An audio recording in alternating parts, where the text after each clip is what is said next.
taking a stream.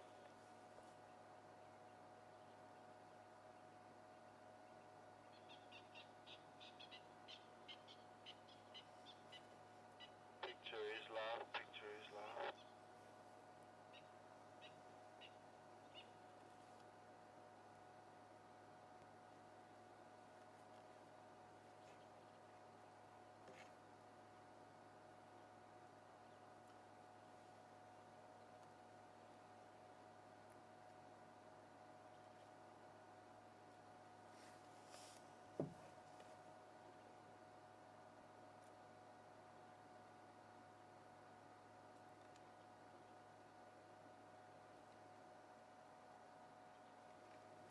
Good morning everybody, and a warm welcome to Wild Earth from South Africa this morning, and a beautiful sunrise it's been. It's very chilly. I'm hoping it's going to warm up now. The sun is starting to rise and there's a few clouds in the sky, but I'm hoping that it's going to burn off and we should have a beautiful blue sky and clear day.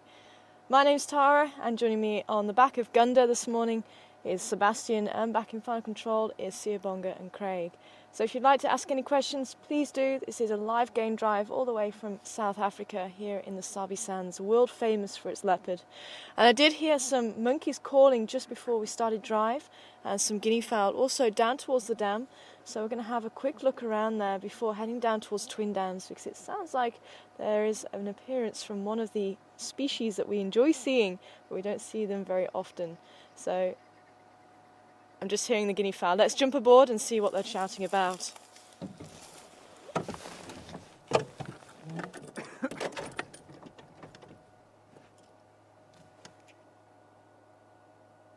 Just trying to get a direction from where the guinea fowl are possibly calling from.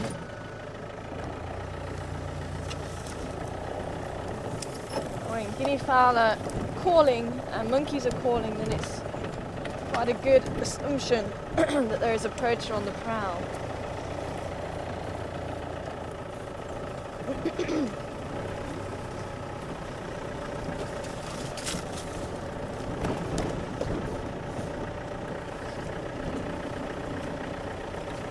I hear them calling down here. So the monkeys calling as well. The two of them combined, they're pretty good at spotting predators. Yeah, there goes a guinea fowl flying. Guinea fowl prefer to run along the ground.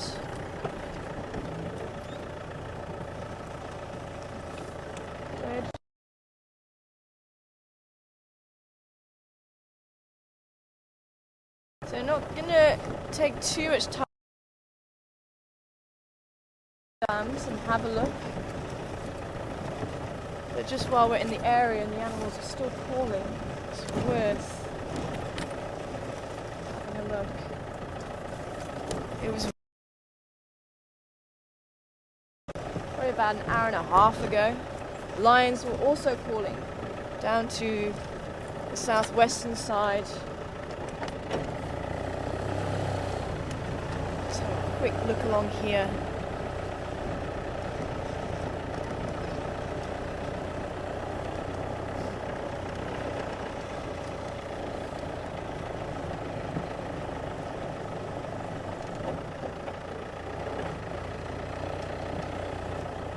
There's the guinea fowl. Where were you calling from, guinea fowl? So if they're on the ground and they're no longer calling, maybe the danger has moved on. Monkey's also not calling at the moment. So it could be whoever it was has gone into hiding, out of sight.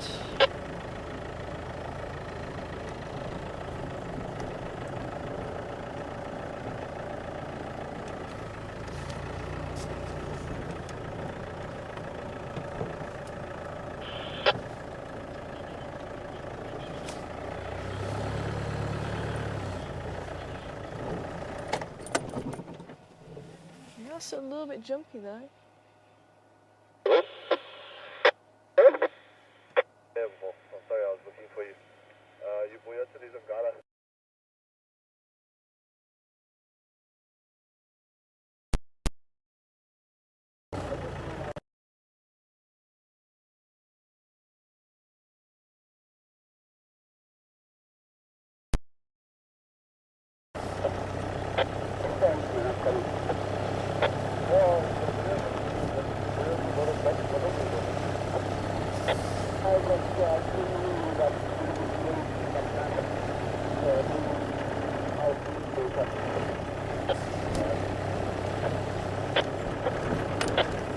Ryan Smith. Very well, thanks, and yourself.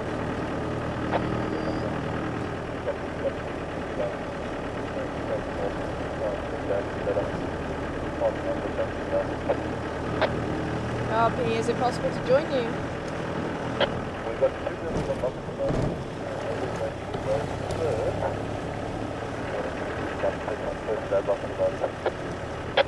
Copy, thank you very much.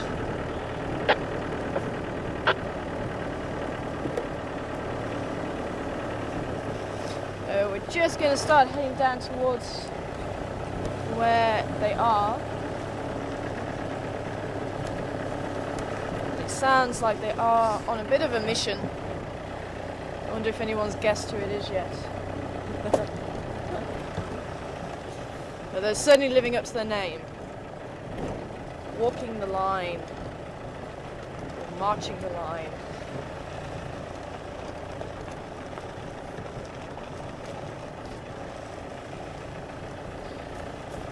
I just want to have a look around here, because here in the Sabi Sands we don't want to put pressure on animals. So we have a limit as to who and how many people can view an animal at any one time, especially the popular animals. So there are 3 vehicles already with them. So we are going to be the 4th, so we've got to wait for a space. So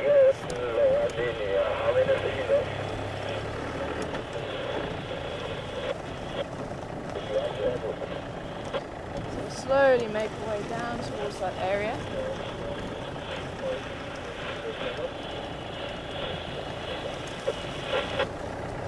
As soon as there's space, we can go and join them.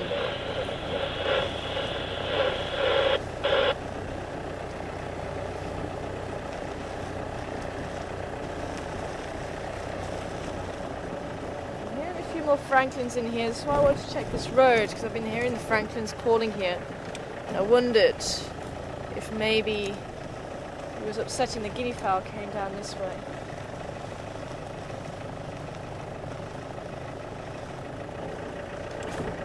Seeing anything here. Good morning. Sorry.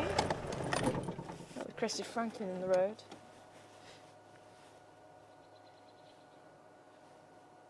It looks like one parent with 2 chicks. You can see he's slightly smaller. Crested Franklin.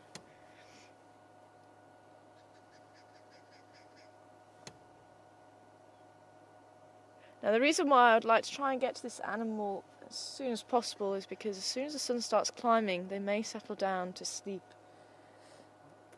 during the day. We're being charged by crested Franklin. You can see it's still a little bit chilly, the animals, while the birds are all puffed up. Just like humans, you put on layers and layers of clothes. It helps to trap a lot of air in between the clothes. So you're actually better off to keep warm putting layers of clothes on rather than one thick thing. And that's exactly what they're doing with their feathers. They're actually puffing up the feathers to trap a layer of air in between the feathers, which helps to insulate them and keep them warmer. I'm going to move off the road now.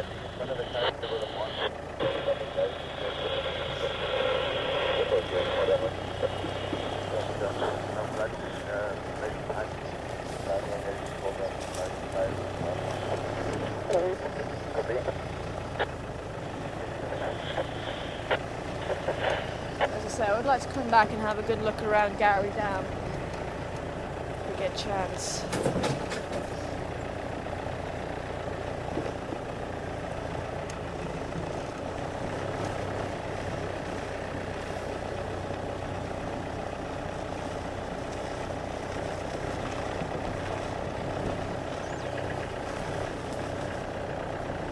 Hippo were out and about last night.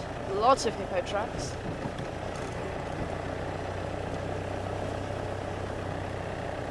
And anybody wanting to ask any questions this morning on Drive, all you need to do is send through email through to questions@wildearthsafari.tv, The Alto Anston is driving around this beautiful reserve here at Majingilane Reserve.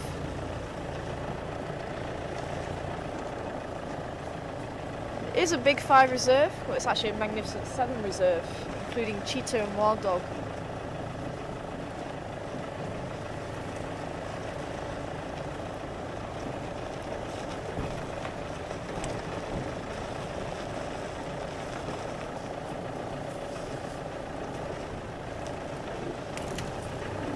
And the beauty about what we do here is we don't know what we're going to find.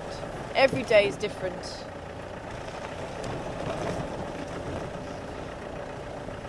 Turn a corner and there could be an animal walking towards you.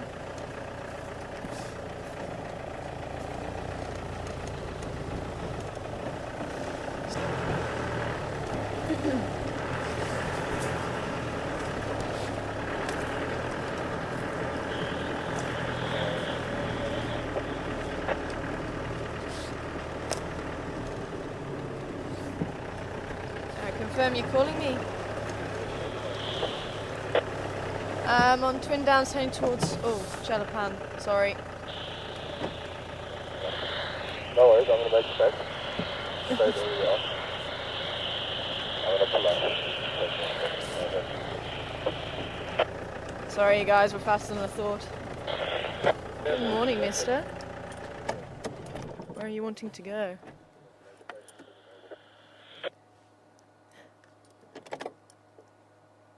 Sure, look at this.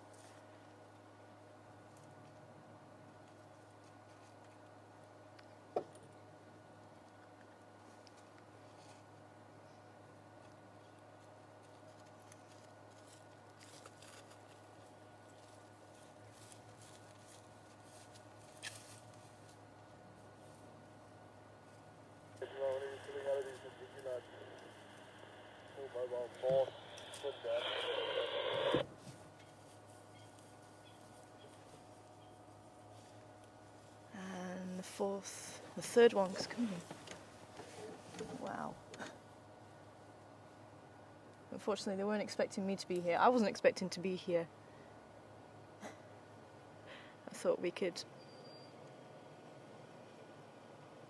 Good morning, mister.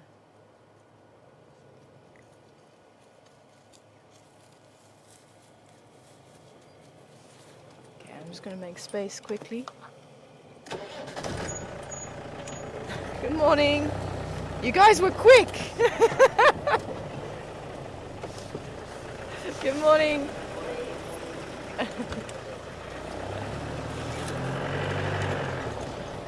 And so I wasn't actually expecting them to be that quick. The last update I heard was these beautiful male lions. Actually, you know what? Let's see.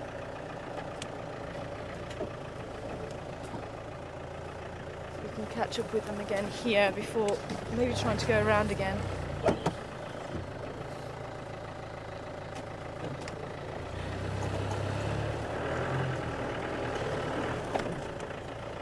They certainly live up to the name.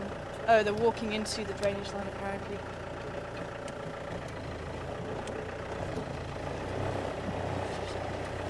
So they were literally just at Mamba Road a couple of minutes ago. I thought if we could get down towards Chalapan and head down Chalapan Road, that they had different ideas. Okay, they've got into the drainage line here. They might just pop out from the other side.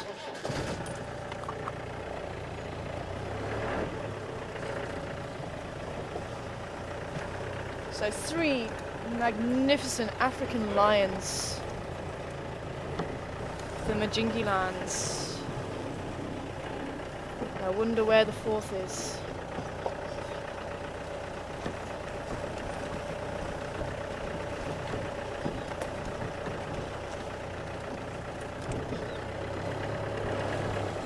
And you can see again walking in a hierarchy, a smudge-nosed male walking behind, 2 up ahead. It was that big dark-maned male that was missing. We can try and get in here.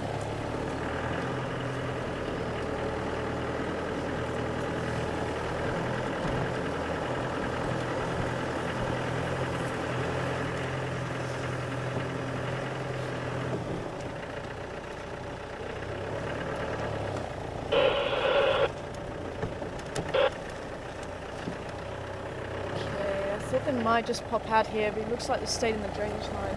I think let's try and go in from the other side. I think Abel's going in from that side.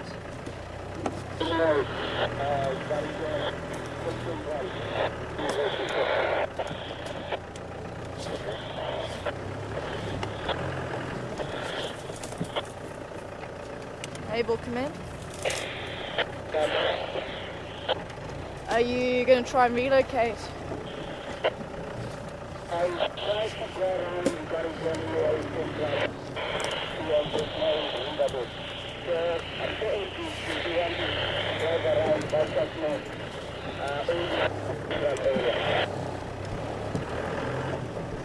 Okay, I'm just going to go and try and relocate from that part of the drainage line they found it into. Copy that. I think we were very lucky to have actually bumped into them when we did.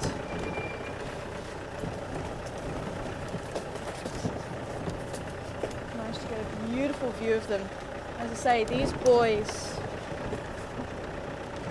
are quite a massive lion. Just the two of them standing there, they're pretty impressive. And I can tell you something. Never ceases to amaze me having something so powerful stand that close to the vehicle. So unfortunately I didn't realise they were exactly at that stage. Okay, I'm going to see if we can sneak into here.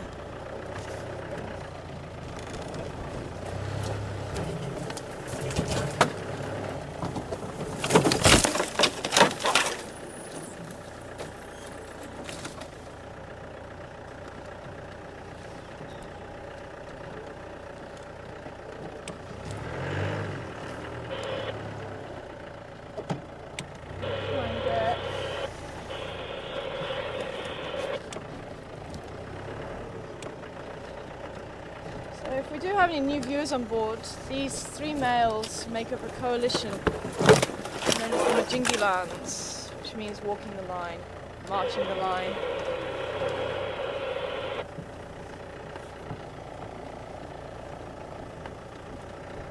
And they are generally a coalition of 4.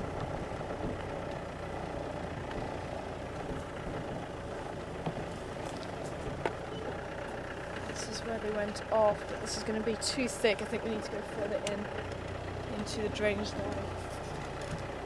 I was hoping they might just be in here.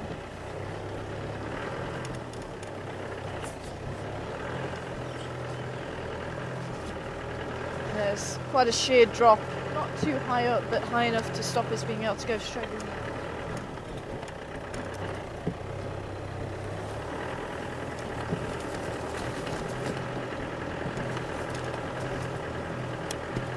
Otherwise we're good.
Well used. pathway here. I'm actually going off-road and trying to use the pathways that the animals walk every day. Unfortunately, we can't drive along the drainage lines, there's a lot of moisture there. Maybe.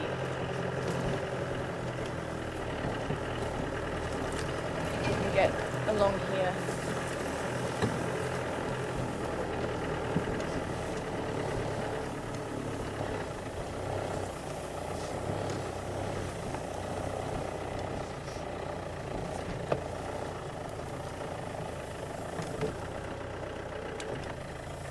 Be nice just to get a quick glimpse of them.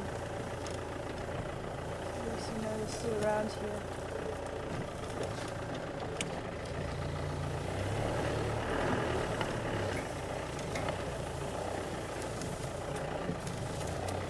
And unfortunately, we're right at the back of the pans, so we're not far enough over. Okay, I think we are going to have to try and go around. We might just come out the other side. I'll go that side.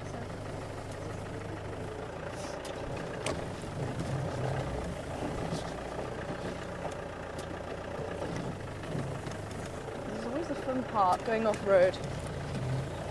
You get in, but it's getting out again.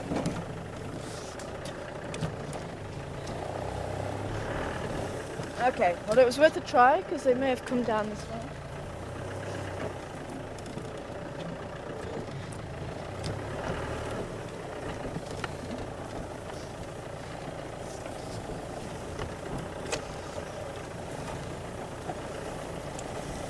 Now these lions are unusual in that they have killed male lions, they have killed female lions, and what's unusual is they actually have been seen eating from the carcass, which doesn't usually happen in lions. They kill, they don't tend to eat their own. Though it has been seen on occasion, and this is one of those occasions.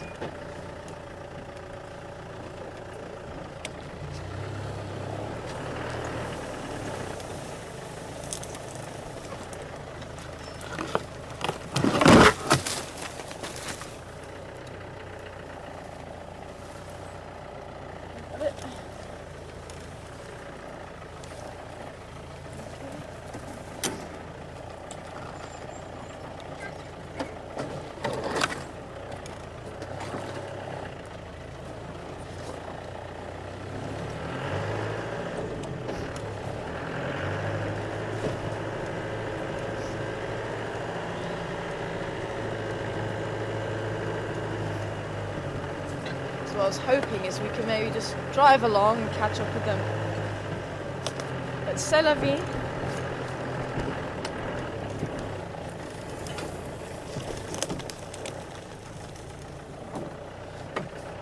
Let's give it another go here along Twin Dams Road.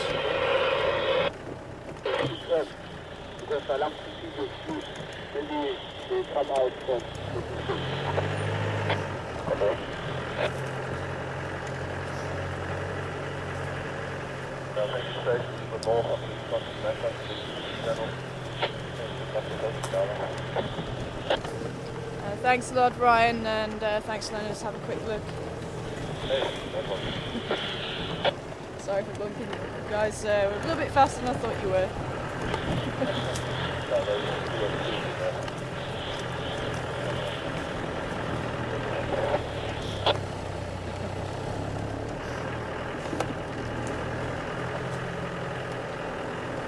But we paid off, thankfully. Because that may be the last that we see of them, but we're definitely going to give it a go. We're going to try and relocate them if we can. You can see this vegetation here in the drainage line, very, very thick. Maybe they'll just cross out onto the other side.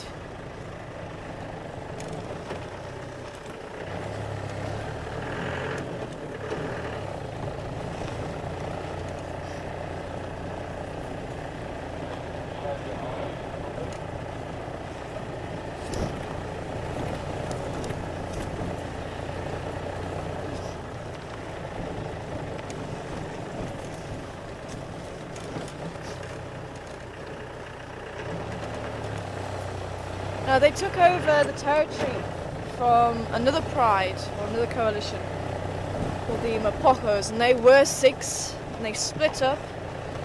They were split into 3, 1 and 2 actually, and for many, many years they reigned in this area, and they were huge, big-maned lions. And these boys came in roughly around this time last year, possibly from the Kruger, possibly from the Majingilane. No one's 100% sure, but they were 5 in number. And there was some possibilities that could have played out. Now, the 2 that were in this area, Mr. T and Kinky Tail, they patrolled this particular area, and their brothers, and they're from the Airfield Pride or Sparta Pride from further west, they stayed in that area. So you had the coalition actually dominating a huge area, but they were split in numbers. And when these boys came on the scene, they were a little bit apprehensive. They were very uneasy when they came into the area. Let's try down here. Abel is going round.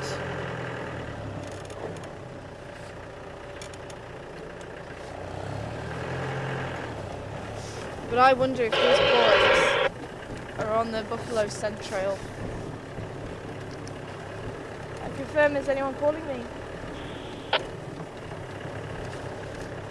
little bit of interference there.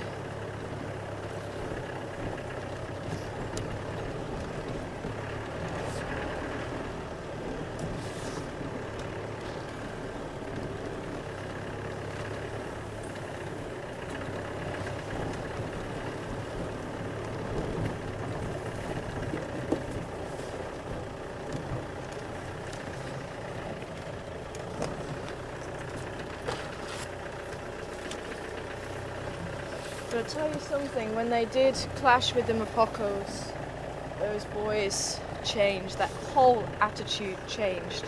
They knew they were now a force to be reckoned with. And they actually killed Kinky Tail, but it was more in retaliation by the sounds of it.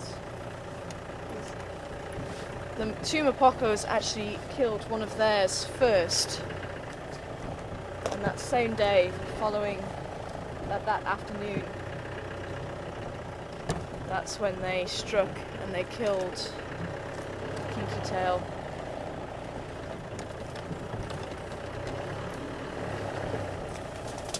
As I say, I definitely saw a difference in their whole attitude, the way they held themselves. They were a lot more sure of themselves.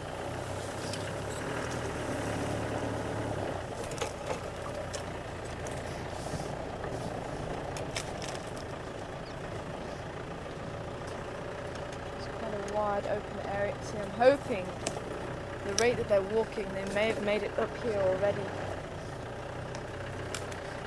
Just get past these trees and into that open spot and switch off. Okay, there, sir.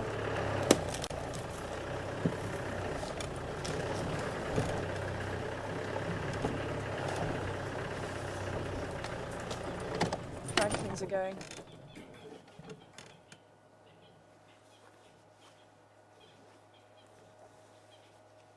Just a bit further up ahead, actually.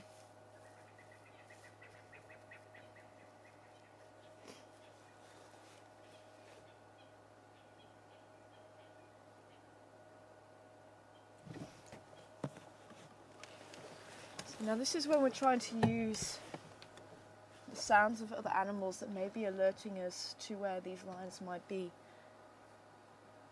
As I say, I'm only guessing at where they might have gone, just on the fact that they were walking. They came in from Baboon Pan and they walked straight north onto Indams. Could be that they're going to keep going north. There was a herd of buffalo at Gary Dam yesterday and they apparently went north, so that's why I'm thinking maybe they're going to carry on, maybe through the drainage line, but it could be that they've cut through altogether.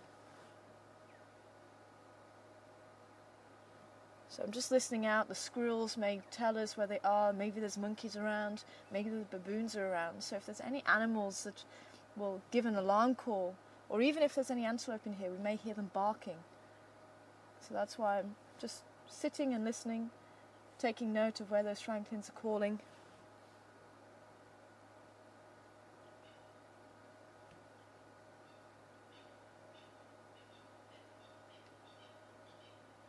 So maybe let's just try a little bit further on.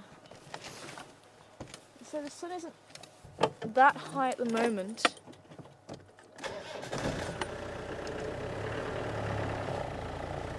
And while it's still open like this, we're not doing damage to the bush. Remember, we followed Mishu down here once before. It does open out to the drainage line, which is where I want to go.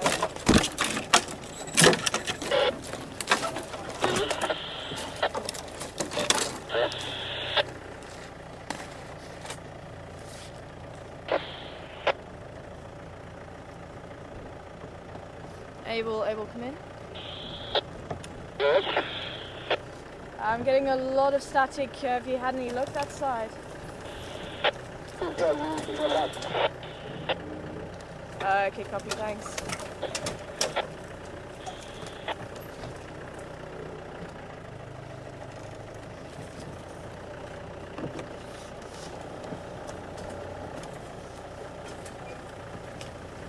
Okay, sounds like Abel changed his plan, so he's heading north. So we might have to try on the other side again as well.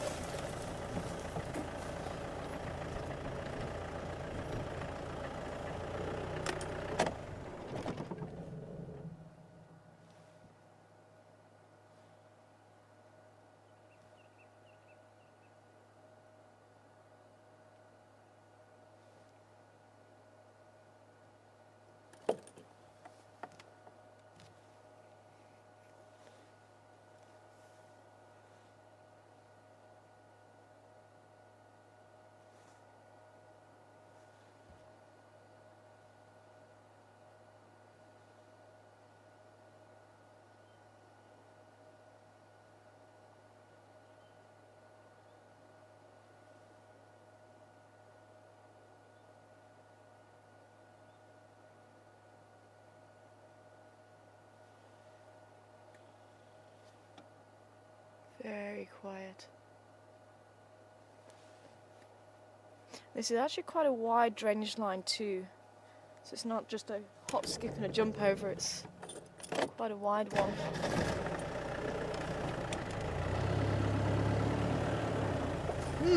Okay.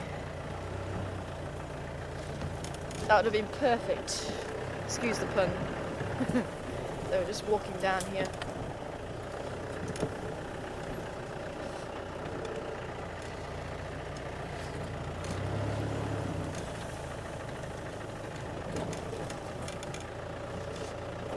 How are we doing, so we're going to fall off the edge.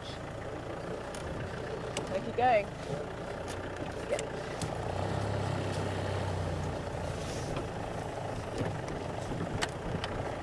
Some fresh signs of those buffalo. I really wouldn't be surprised if that's the scent that they're following.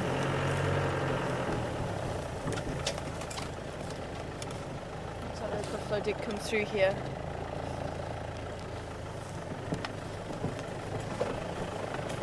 Whether it's one buffalo or the herd.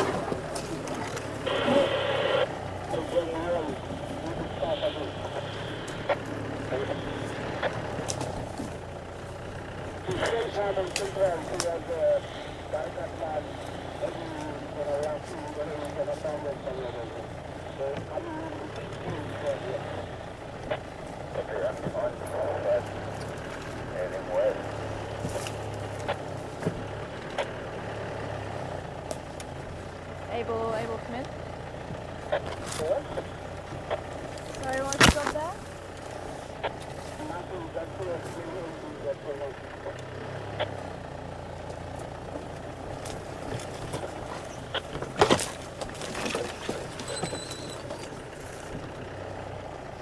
Down.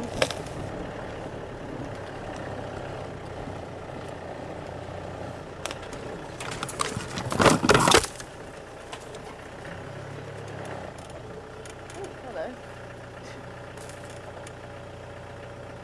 Okay, let's go swim back. There we go.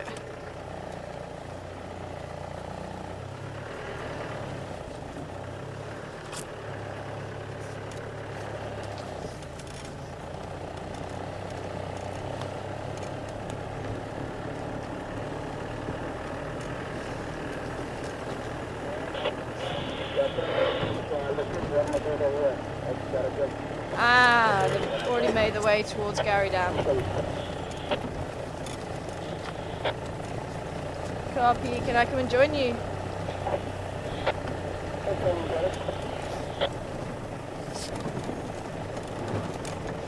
Sure, they walk quickly, hey?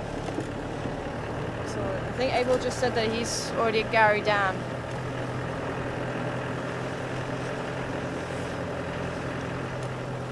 Good morning to you, Anne. Welcome on board. Check my antenna there. I hope you're well.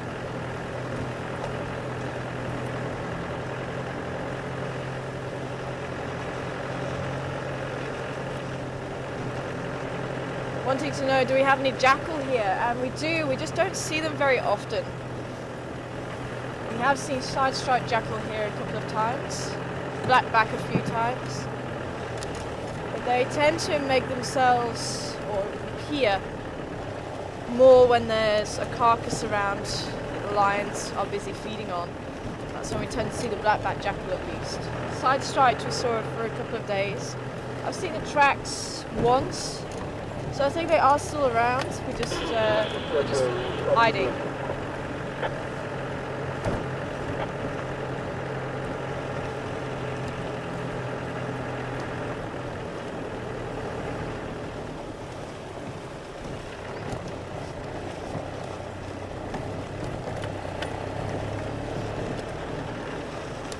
There we go. Saw movement just in the bush there.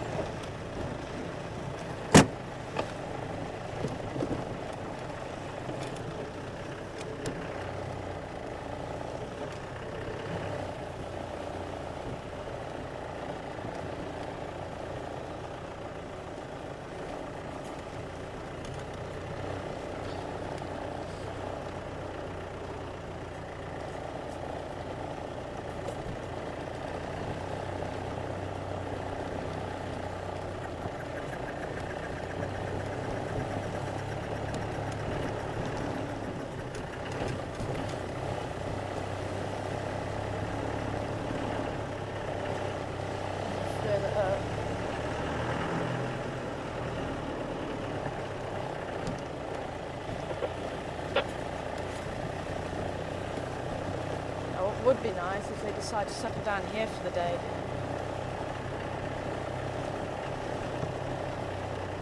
There he is, there's one there. There's the others.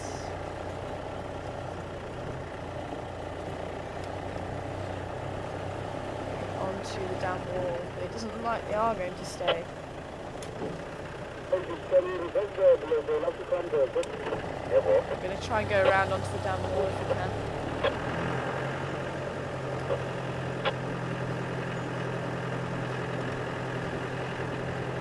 They did walk very, very fast.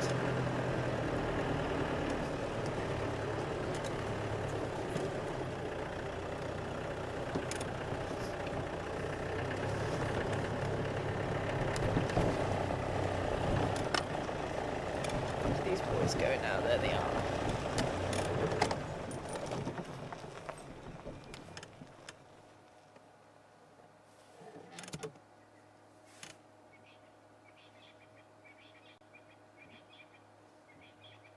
If they are going to follow the buffalo, I think they'll go up on Vibu Road.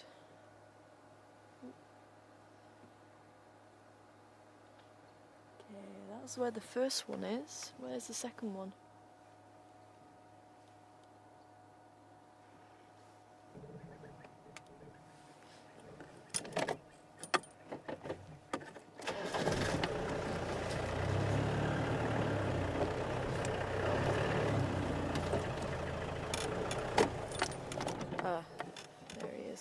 snuck by without me seeing. There's the two of them.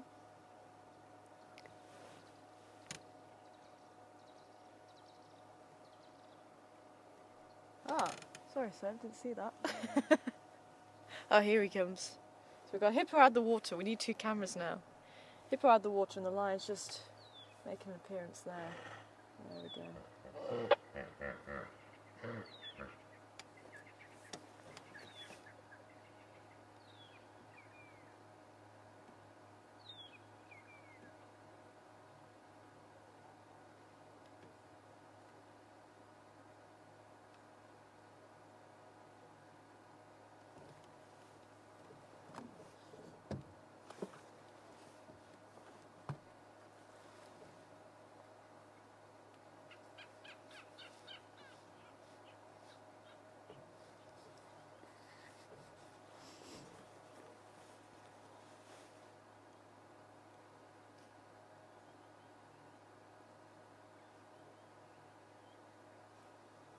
You may even be able to see some of that attitude that I was talking about a bit earlier. Look at the way they just hold themselves. This is their domain now.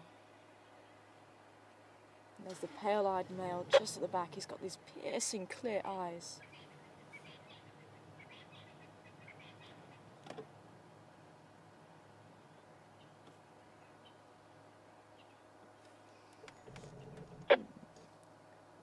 Not sure what I'm going to do with that. Let's see if we can try and squeeze over this side. So if I try and get close to the vehicle, we're not going to be able to see them at all. There's not too much.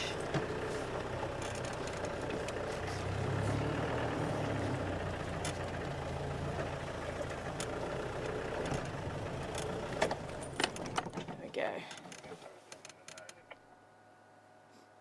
So there's not too much road that we can maneuver on. There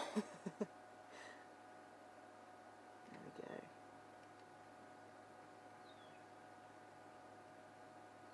It's like, get out of my way, I want to have a look.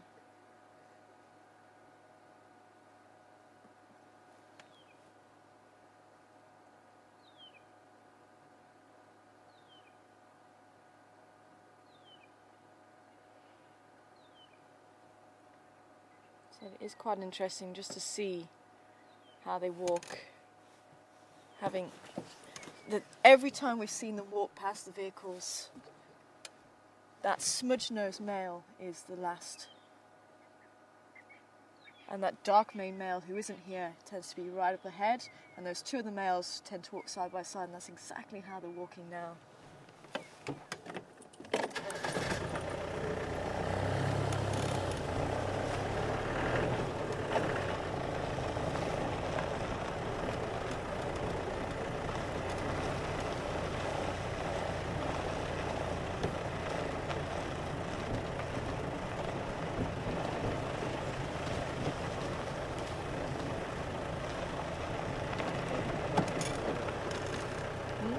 See them? Oh, there they go. So they are still going north. I really think they're following those buffalo, hey?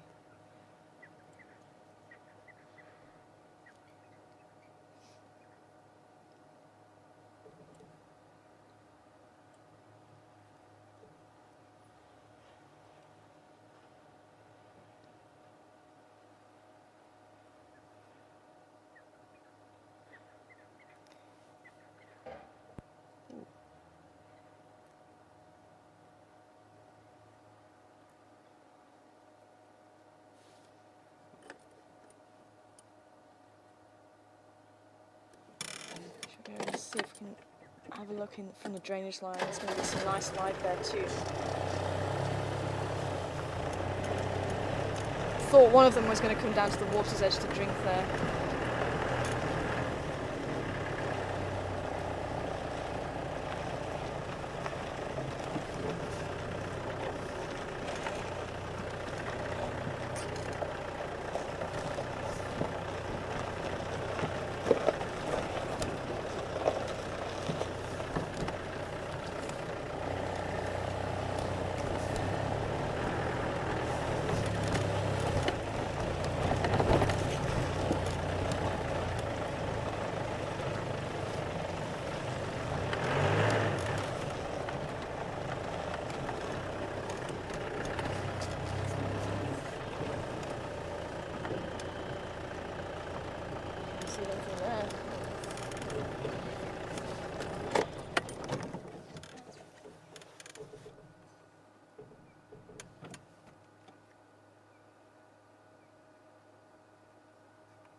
Ooh, he's just got up and moved.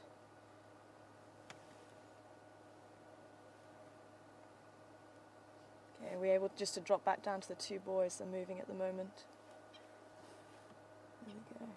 Okay, I'm going to go back down into the drainage line and see what these boys are up to. I think we're going to get a bit of play.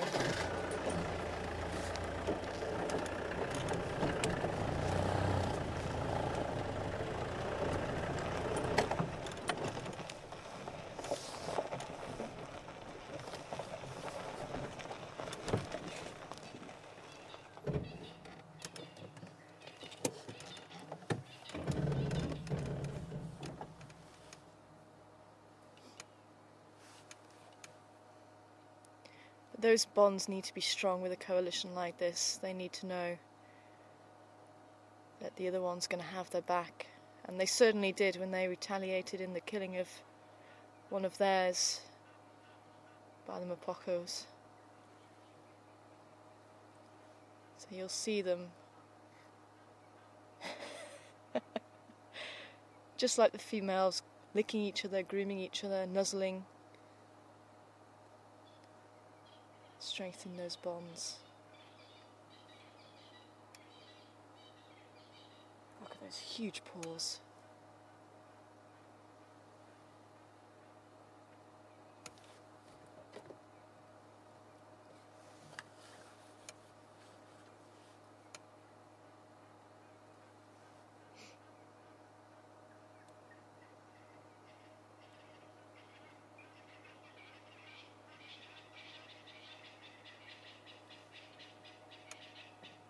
These francolins are also calling. I wonder if the culprit is in this drainage line to our left,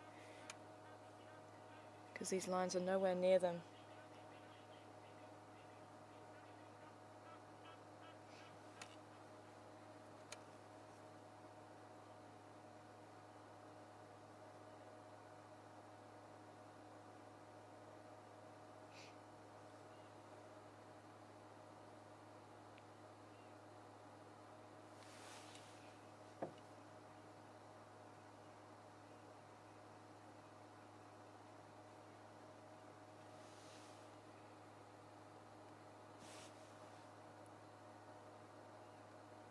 Okay, I'm just going to drop down a bit more because he's going to go and join his brother again.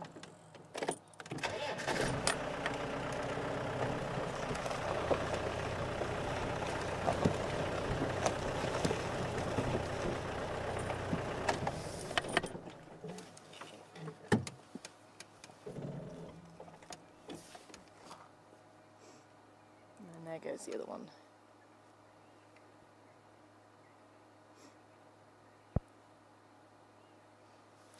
Smudge-nosed male.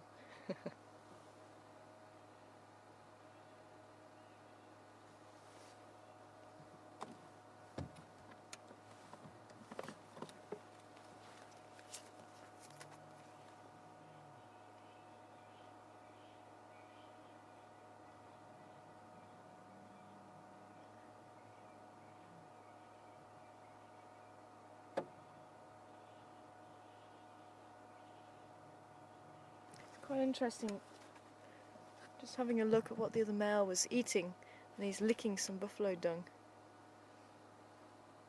and that's what the other male was rolling in as well.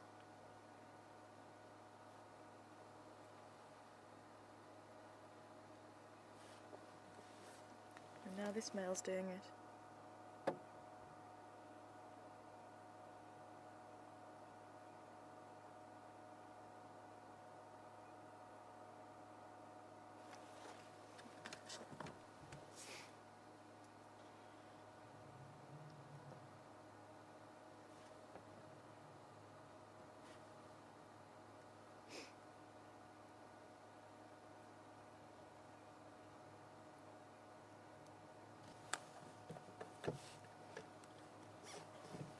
Okay, I think we need to get up on top there, see what's going on with them.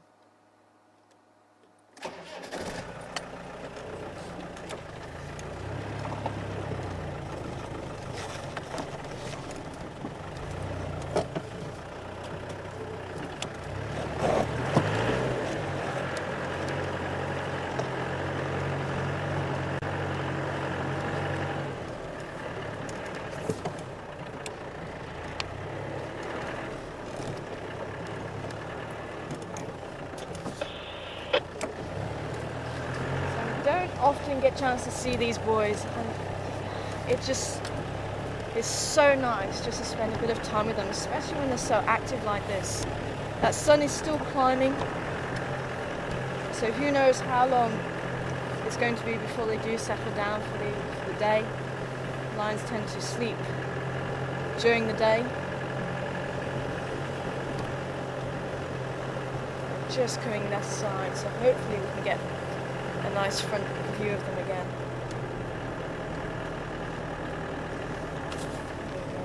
They're going to cross over here somewhere.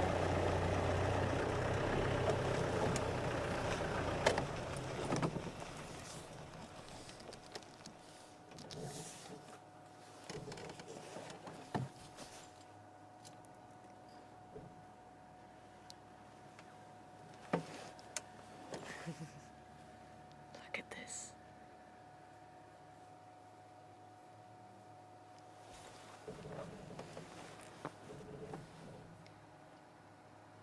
I wonder who's been there, sniffing something quite intently. And here comes the other two brothers.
So good.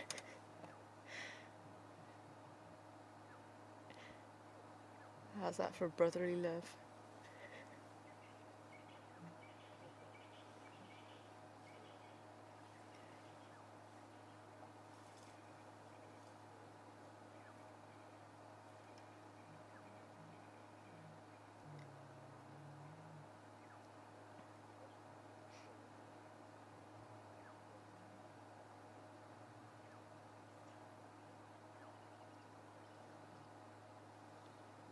And this is certainly a magical moment here on Wild Earth.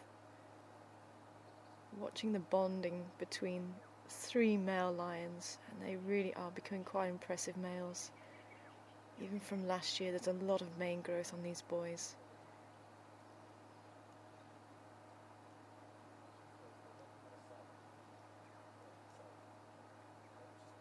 What a wonderful start to the morning.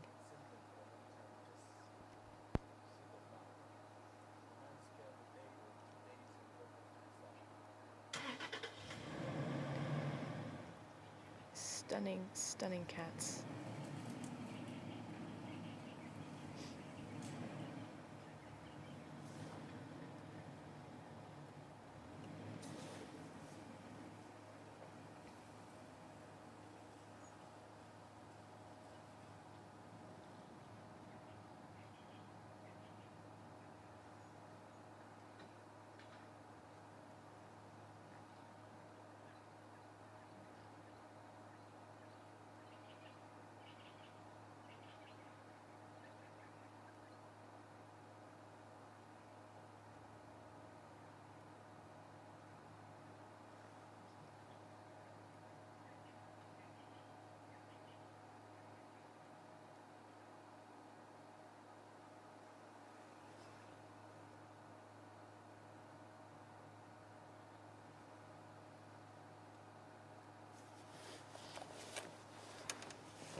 It really is just one of those things you can never get used to, and just to be in the presence of these stunning, magnificent and powerful cats really does make your heart flutter, and especially when they were just a few meters away.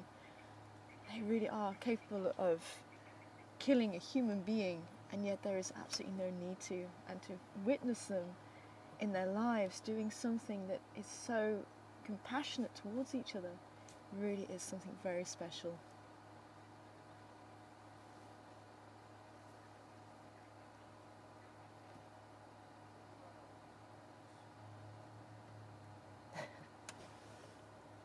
And good morning to you, Angie. And I'm sure a few other people are asking the same question in their minds. If these boys come across Karuna and the cubs, will they harm her? And again, it will depend on the circumstances, but if she's caught unawares and she's out in the open, or she's hidden somewhere and they catch her scent and she's there, there is every chance that they could harm her and the cubs. Lions don't take too kindly to leopards. The Styx females are actually known to be one of the worst for killing leopards. They've killed many leopards in their lifetime.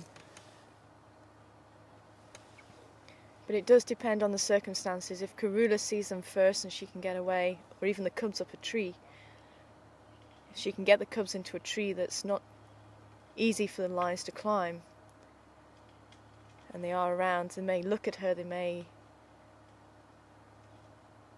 carry on walking by, they may try it. It really does depend on the circumstances. But these lions, these males, they've got quite a bloodlust about them, and I really wouldn't put it past them. But Karuna is not a first-time mother. She's an experienced cat. She's 7 years old, and the fact that she's actually survived to this age really goes to show how well she has these survival skills and survival instincts. So she'll know, and I'm sure she's the reason why these francolins are going crazy. I'm sure that's why the monkeys were calling. It's either her or one of the boys. I'm sure of it.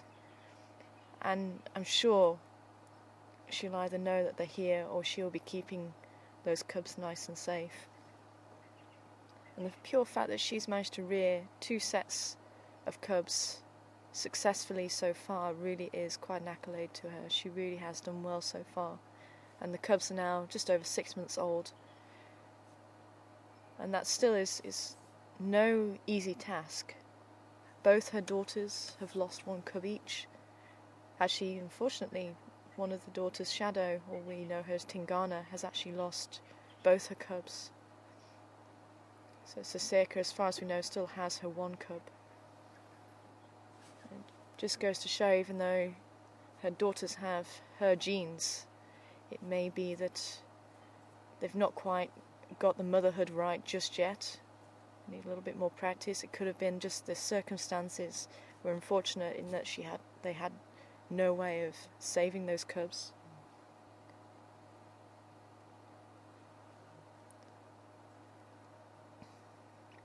But that is what the survival of the fittest is all about.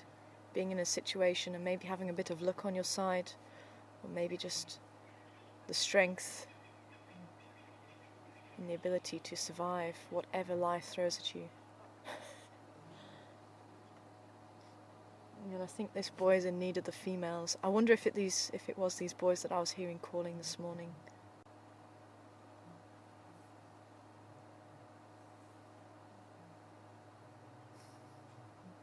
Again, all bonding going on there.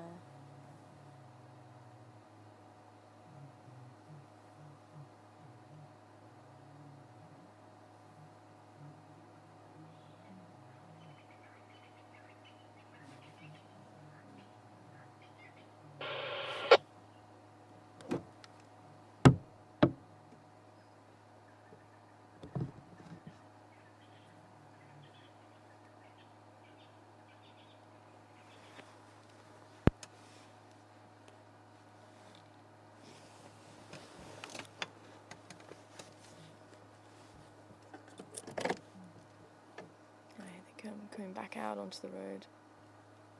I'm just going to pull forward slightly if I can.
It does sound like the Styx females are the first to give birth to cubs these males have sired.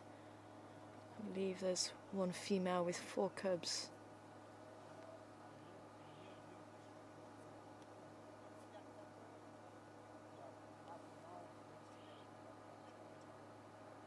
Now with his tail in the tree, scent marking.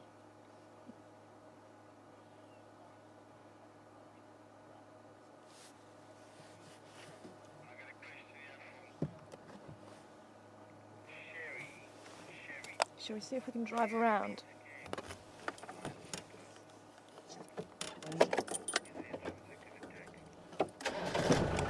Good morning, Sherry.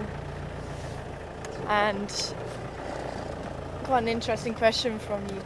Have I ever been scared? Have I ever thought the lions may attack? And there is always that thought in the back of your mind.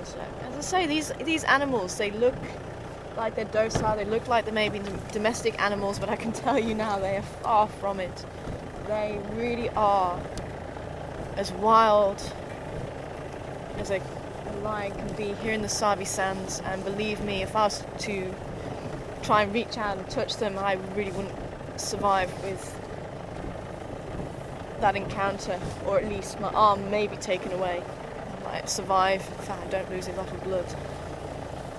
But they really are a wild animal, and they are unpredictable. To a certain degree, they really are unpredictable. The sun is blinding me. I'm going to try and get onto the road here if we can. I've lost sight of where they are now.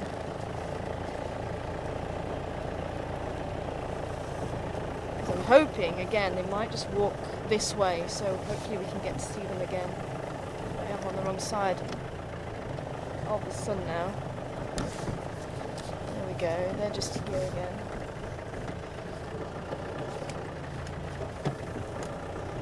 So there is always that thought in the back of your mind.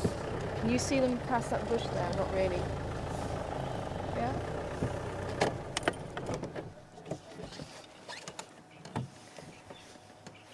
But just, you watch their body language, you watch their behaviour, and even when they were walking straight towards us, as I say, there is a bit of a moment there was nothing between me or them. And there was probably about 1.5 meters, 2 meters from me. And one of them did look right at me, and I thought, ooh, you know what, if he decided something. And you always think, what am I going to do? But I've never felt that they will actually attack. There's just that basic instinct when it's almost a prey and predator looking at each other. And it's that natural basic instinct that no matter how often you come into contact with these animals, it may dampen, but I can tell you something, it's still there. It's that fight or flight instinct inside of you. But from what we know of these animals and from the experience that we've had with these animals, and we get to know those little indications that may tell us that there's something not quite right, that these animals may try and do something. And that's what we look for. But they're actually looking just over the bonnet at something. I think there is something going on down there at the dam. You can hear the goose going again.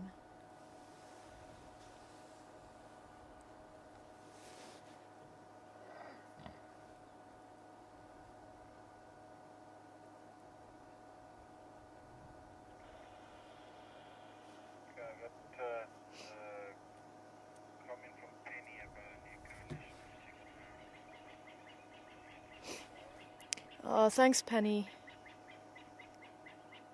Penny's saying there's an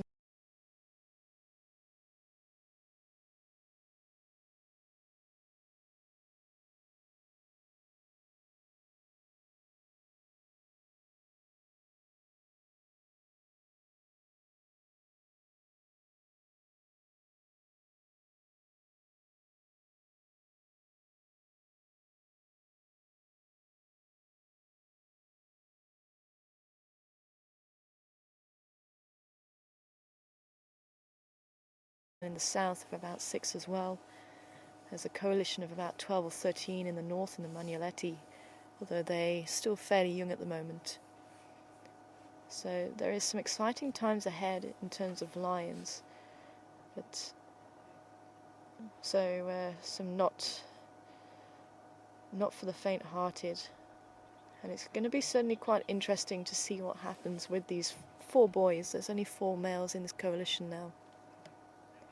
And it could be, this is quite a large area, and it could be that other coalitions put pressure on and start moving into the area, and the mapokos that I was talking about earlier are now whittled down to only 3. One lost his life to a crocodile, I believe. So there's only 3 of the mapokos left. So I think their reign is well and truly not over, but it certainly is diminished. But these boys do cover quite a large area. And sadly, the Gajima males who were in the north, who would have actually been patrolling here, are sadly no longer with us. So this whole area is open.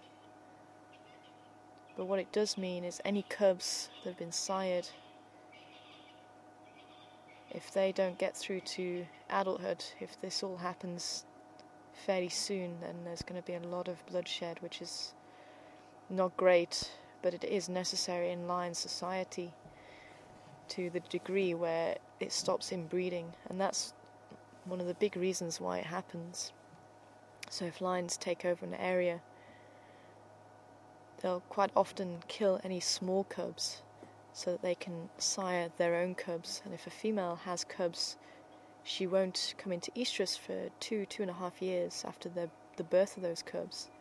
So if a male comes in and takes over, or coalition, the likelihood of them killing very young cubs is a great possibility, so that those females will come back into estrus very quickly afterwards, maybe 3 or 4 months afterwards.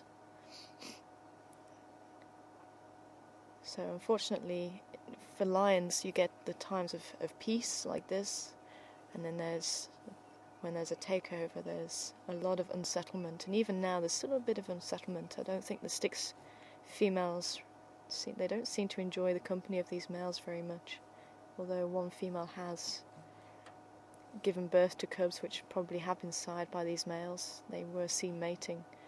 They were also possibly responsible for killing 1, if not 2, of that pride, so I think that's obviously not going to sit too well with them.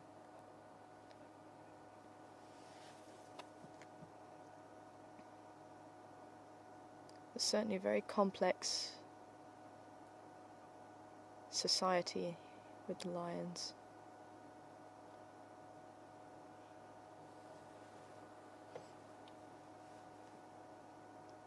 It does look like maybe they're going to settle down here for the day.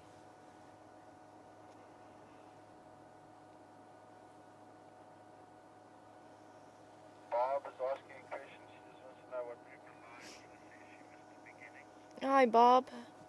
I'm just wondering who these lions are. These are the Majingilane. We've only seen 3 this morning. The 4th, the big dark-maned male, is missing. We've got that clear-eyed male and the other dark-maned male, but the one that hasn't got as heavy a mane, and smudge-nosed male right at the back. You can just about see the tuft of fur just in the top left of the corner of your screen.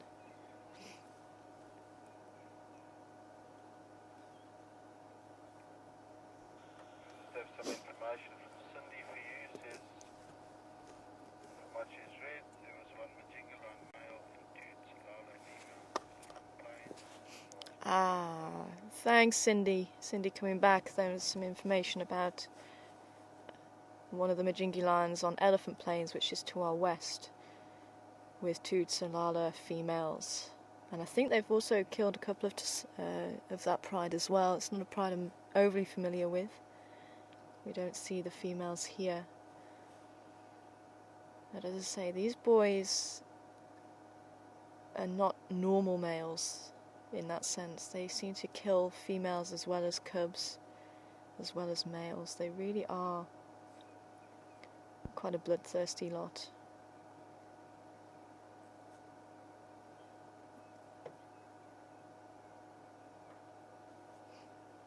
It does confuse me slightly as why they would go and kill females.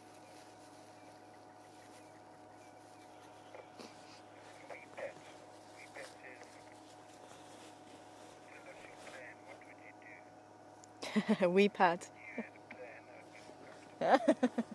Weepad asking if I had a plan, what would I do? Because it should feel a lot better about me having a plan. It's funny, Weepad. I think it's a survival instinct that's in everybody, and I think it's one of those. Until you're in the situation, you can't say how you're going to react. I've had lion charging me when I've been on foot, and I was very brave then, but I also had 2 other guys with me as well. So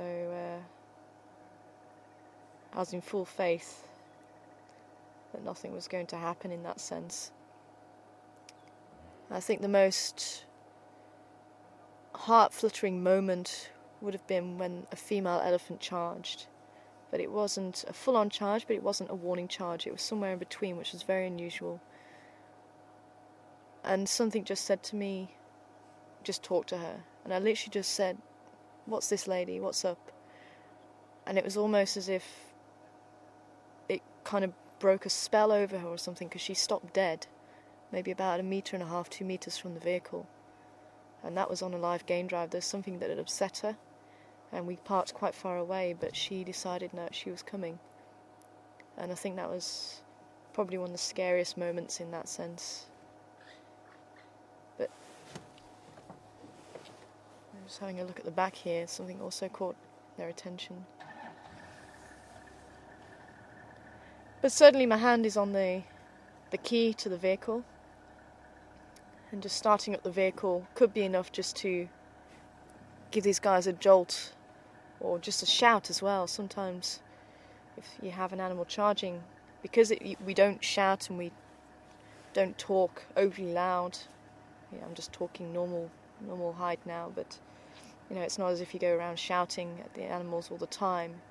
And you try and be careful when you do start up the vehicle. And that's why I didn't move from where we were, because the lions were so close. I didn't want to scare them with starting up the vehicle with them being so close. But certainly the vehicle is your protection in that sense. I keep saying in that sense. It's one of my buzzwords today. But you can put the vehicle into reverse and get out of there, or put it into forward and actually charge back at the animal if need be. So there's all possibilities. But as I say, every situation is different. Depending on the circumstances will dictate how you react. But certainly when those lions were just stood about 1.5 meters, 2 meters, I'm feeling very exposed there, but I was watching them very intently at what they were looking at. As I say, my hand was on the key, just for safety at the end of the day, because it may take a split second to actually put your hand on the key to start the vehicle, but that split second could mean the difference between the outcome of a situation. But that's also why we don't carry rifles on the vehicles. There's no need to, because to actually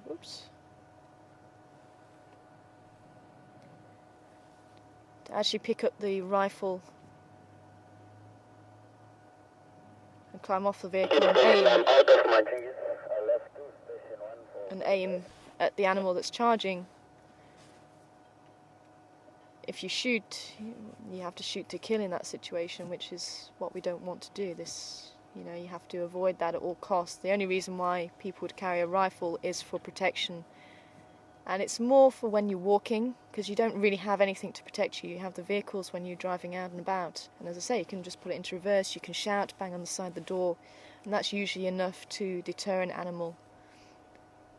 And otherwise, you can just put it into reverse or get out of there, avoid that having to use a rifle. And we use our minds as well. I mean, if you've put yourself into a situation, quite often it's the guide's response or guide's fault if a situation does turn ugly. Maybe they haven't read the situation right. On occasion there may be nothing that you can do. Maybe it was something that you couldn't foresee. But quite often it is up to the guide to keep everybody on the vehicle safe, or everyone on the walk safe. But that's one of the reasons why we don't need to take rifles on the vehicles.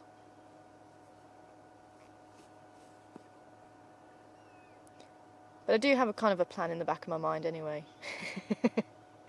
It just depends on how it gets played out. Knowing all those things that you can do. But as I say, every situation is different. Maybe with that charging elephant, if I'd have stood up and shouted, that may have also deterred her.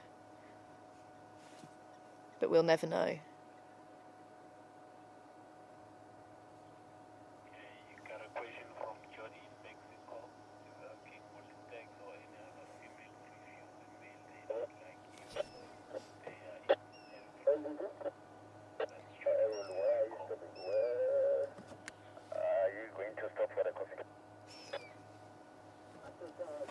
Okay, I think we're going to stay with them just for a few more minutes and then we'll head out and have another look around Gowrie Dam and see what was causing those birds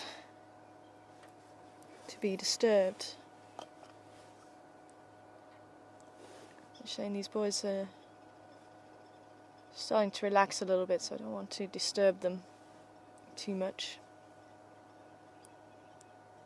But good morning to you, Jody. Good to hear from you over there in New Mexico. I hope you're well. I'm wondering if a female, if she comes into estrus, will she refuse a male?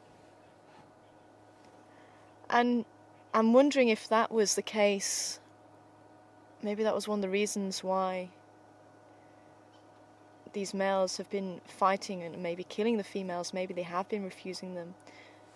But I haven't seen it to really say for sure, because usually we'll get, when the female is in estrus and the male is present, she will entice him over and she will nuzzle up to him, and if there's a couple of males, then she may choose between those males, and it seems to be fairly understood between the males. Whoever gets the opportunity to mate, the other males don't really seem to mind too much. I mean, generally it will be the more dominant males, because obviously they're going to be stronger, they're going to look more impressive, the longer manes. But if the females do have a choice, the females do tend to go for long-maned, dark-maned males over long-maned, golden-maned males. So even in this coalition that we have here, we've got two males who seem to be quite golden with their manes and two males that are very dark in colour. And if that dark-maned male, that big dark-maned male, is mating, I wonder if he has been the one that's been mating with the sticks and the others. And again, if he's got that long dark mane, maybe that's one of the reasons why he is getting so many matings. But then in a female pride, you may get a few females coming into estrus, and that's when the other males may get their chance to mate. And it is possible that they will be covered at the same time.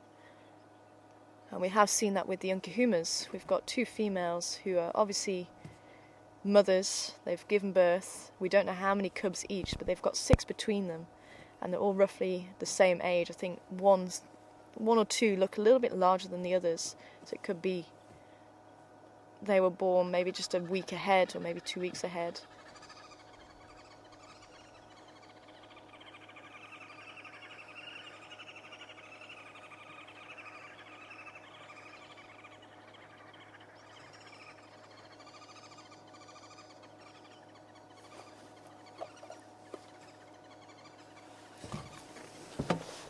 Greenwood hoopoes chattering away. Sorry boys, was that me just moving? So look at that.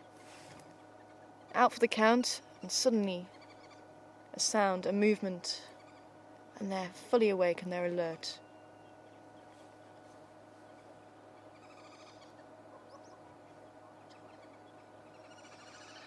But I think when it comes to animals being in estrus, that need to mate really does take over their body. So if there is a male there that is ready to mate, it's most likely that she will accept him. But if she does have the choice, then she might decide to not mate with him and mate with another male. But I've yet to see that where a female is in estrus and completely not want to mate at all. I don't think it would actually happen. But who knows? This is nature, this is the wild. But generally that need to mate really drives animals to do even crazy things. You know, starve themselves or not bother hunting at all. Some animals giving up their life to give one batch of offspring out, if you like, one batch of eggs. I was watching a program the other day with an octopus, and she will only have one batch of eggs and then she'll die. But she will not feed, she will look after those eggs. Okay, I'm going to move forward and see what these boys are doing. And then we shall continue on.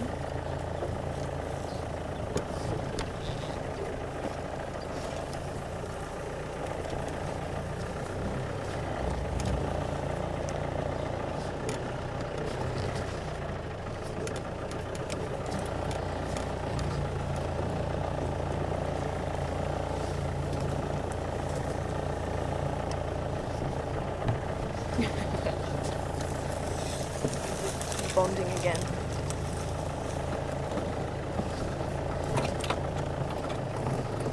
Can you see it all there, sir? Not brilliant. They're just hidden behind the bushes.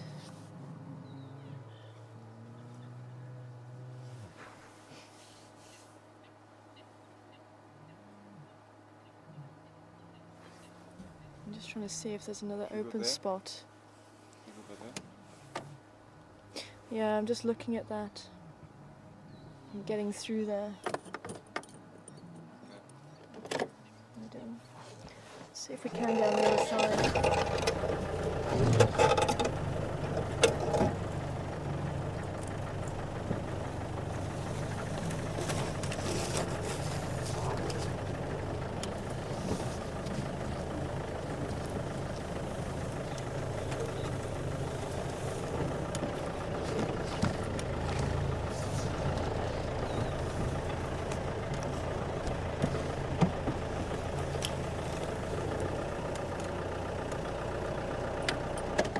Actually, we are in the sun, but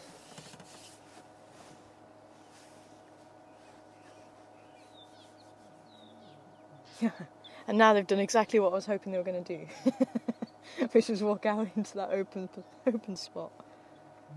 Oh well, best laid plans and all that.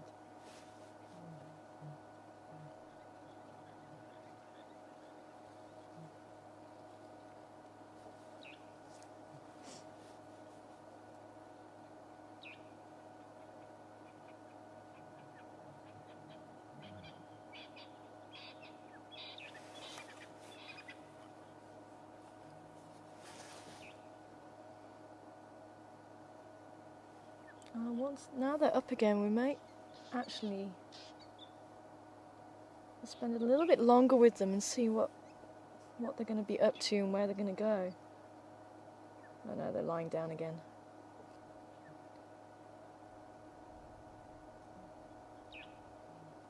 So that bigger male does seem to be quite restless.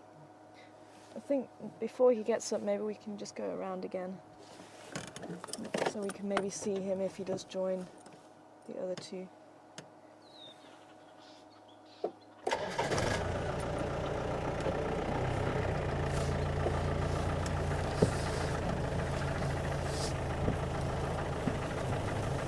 But it is starting to get a little bit warmer now.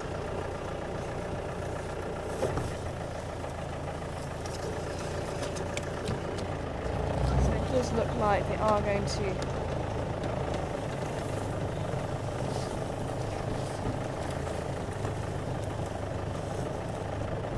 settle down.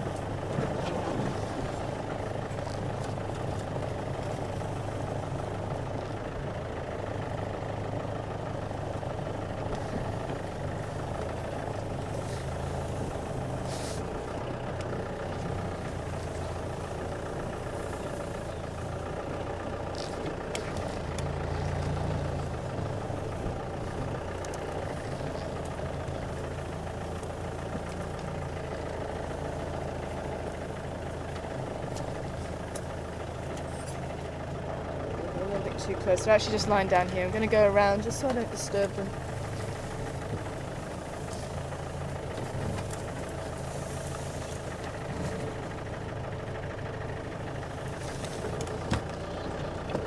I actually thought they were just a little bit further back than what they are. Try and have one last view of them before we go.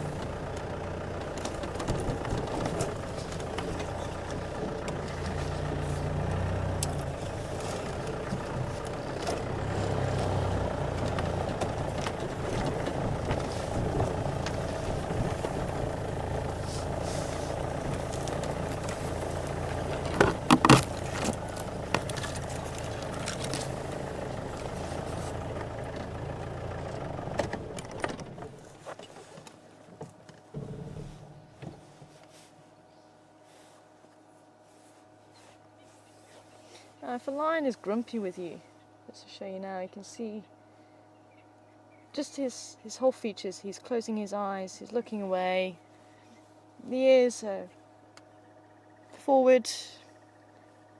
That is the sign that the lion is very content. There's no tail movement or anything.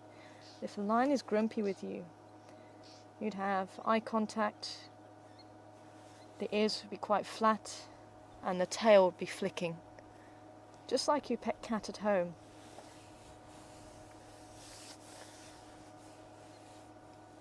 And the tail movements in the cats are quite a good indication of what they're feeling at the time.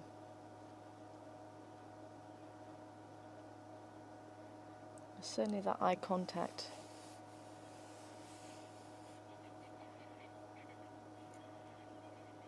He's certainly listening out for everything.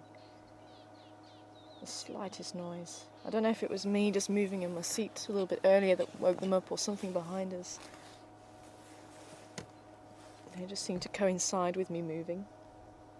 But they both seem to look past us, so it could have been either, but they have fantastic hearing.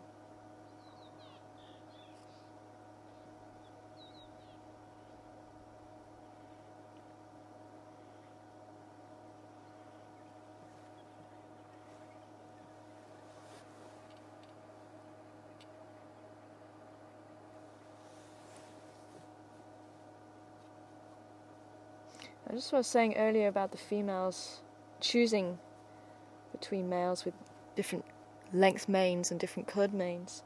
Those manes serve a couple of purposes. But if a male is not in good health, he doesn't tend to have much of a mane growth. Obviously, if he's quite young as well, he won't have too much. So that's already an indication of how healthy a lion is. So if he's got this beautiful big mane, it does mean that he's in good condition, he's very fit, and he's probably very strong, because obviously that hair is going to start weighing quite heavily at some stage. But it also is around the neck, around the chest area, and that helps protect them to a certain degree if he is in a fight with other lions. It's sort of an extra padding, if you like.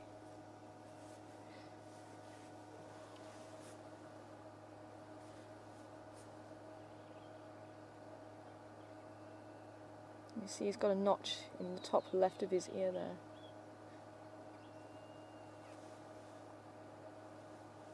And we do try and take notice of all these different characteristics, so notches in the ears and the spot pattern above the whisker line. And they can all help to identify lions, because unfortunately they don't have spots that are distinguishable enough that we can use them as IDing features. But if you look very carefully, even on adult lions, they may have a few light spots on their legs, even into adulthood, and the cubs will have these spots. Even though they're tan-bodied, these spots are slightly darker, and they do generally disappear within a few months of age. But the ones on the legs tend to remain until you get a very, very old lion. If you can't see any spots on that line, it does indicate they're extremely old. And I think these boys are probably around 5 or 6 years old now.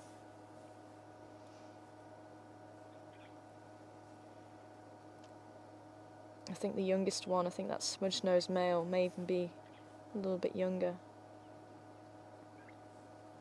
But certainly in the prime of their life.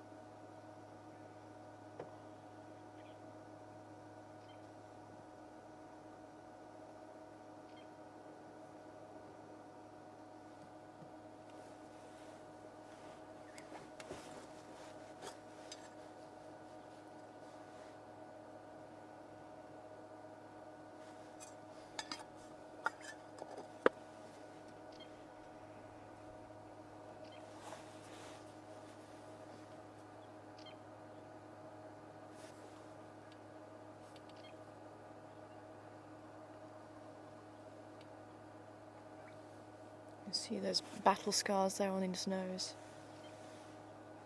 He has been through a few fights, this male.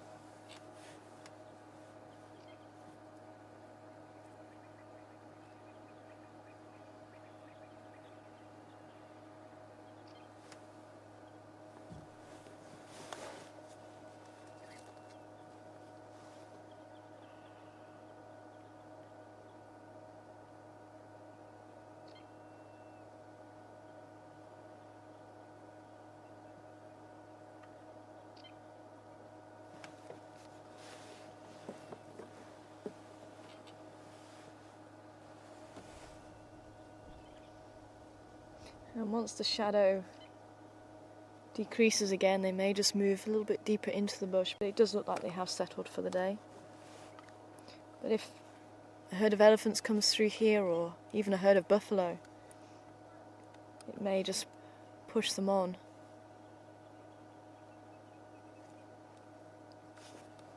But if nothing happens and the day remains quite warm, then it's generally a fair assumption just to come back to the same spot in the afternoon, and they shouldn't be too far away from where you left them. But that is assuming that nothing else happens in between the two times. But I think they are on the trail of the buffalo. Just the path that they picked, the fact that we saw some buffalo dung a bit further down, fairly fresh, from yesterday, which is when the buffalo herd came through to Gowrie Dam, and they continued north apparently.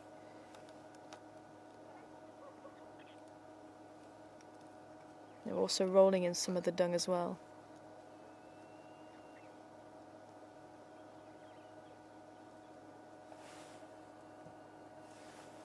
Now, I've never known that from lions. It's quite an interesting one. You don't really hear of them rolling in dung to cover their scent. Maybe these boys might be doing it, who knows? Are we seeing a behaviour that's not seen before? I've not heard of it. What I have heard is the white lions, when they're part of a pride, and there's 2 at the moment in the wild, but they've actually been observed rolling in mud to try and make their colour a lot darker, because with them being white they stick out so well, and unfortunately prey sees them extremely well, so their hunt, or the success rate of their hunting, is not great. So they've found that they roll in mud to try and cover the white of the body. So if they're capable of thinking like that, I wonder if some are capable of thinking about rolling in dung and putting the scent on their body. Who knows? It's certainly quite an interesting one to keep an eye out for, though.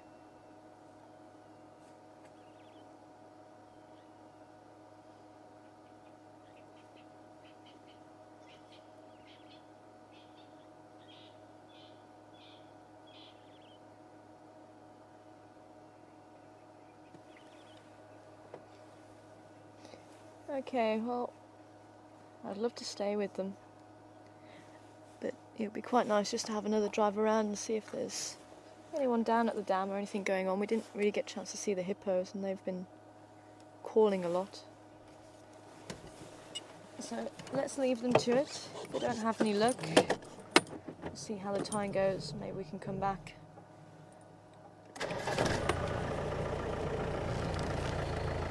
Didn't even look up now.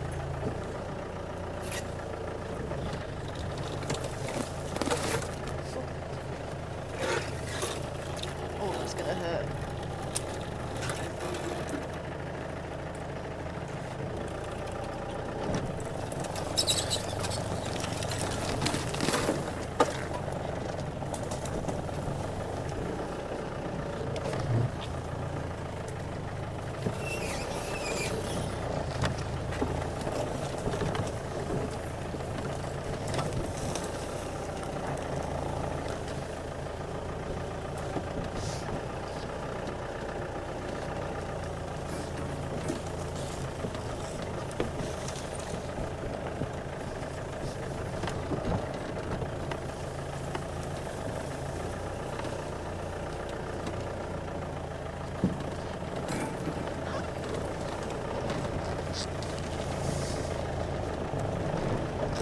stations leaving the lock of Majingalane's Lalapans just on the eastern side of Gowrie Dam.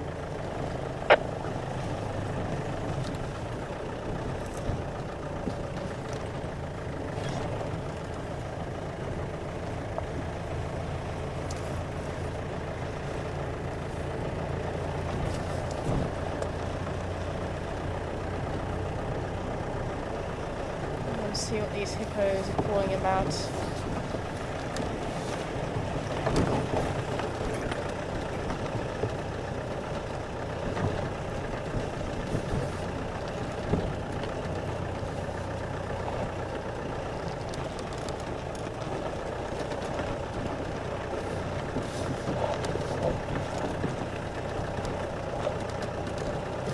Getting warm, but not warm enough to take off a layer yet. I am definitely going to try and remember to buy a thermometer when I'm on leave, so we can have it here on the dashboard. We know.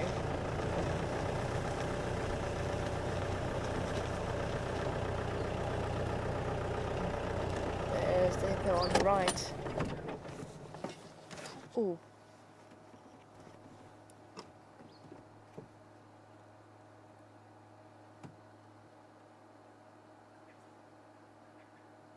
I thought I heard a monkey calling.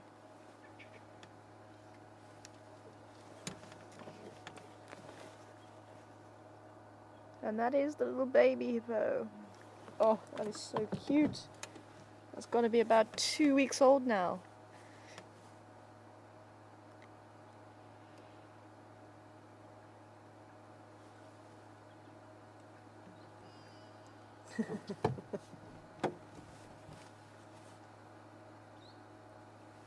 And if anyone's joining us who hasn't heard the story, this little baby was born just after the storm, and all the staff at Voyatel Lodge were able to watch as the mother gave birth, just in the shallows, just outside the lodge.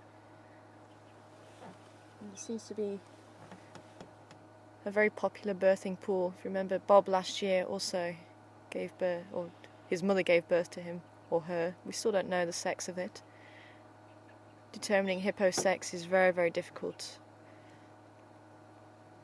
They actually have the testes inside the body, testicons.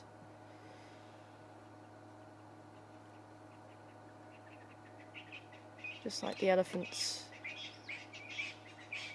But it does make it very difficult to actually determine if it is male or female.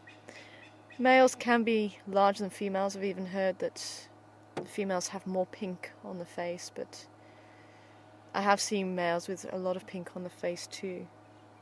So it's not a strict rule, but it may just help. Males seem to have a slightly broader face, but again, unless you have them all together, it can be quite difficult. Although maybe finding a male on its own, that might actually help, because you tend to find the females in a pod or a raft.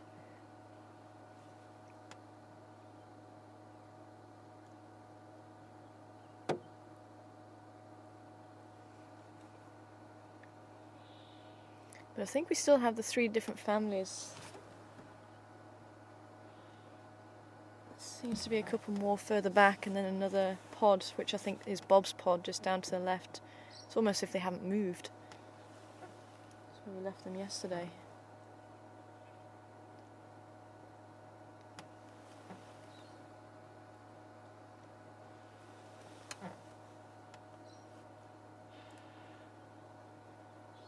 You can hear the call of the parrots too, brown-headed parrots.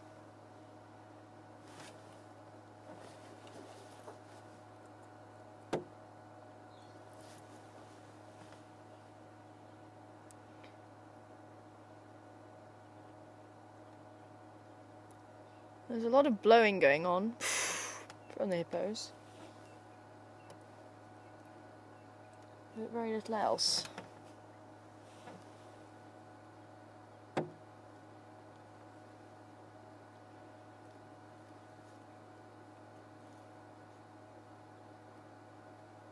And just like the lions, they'll probably sleep most of the day.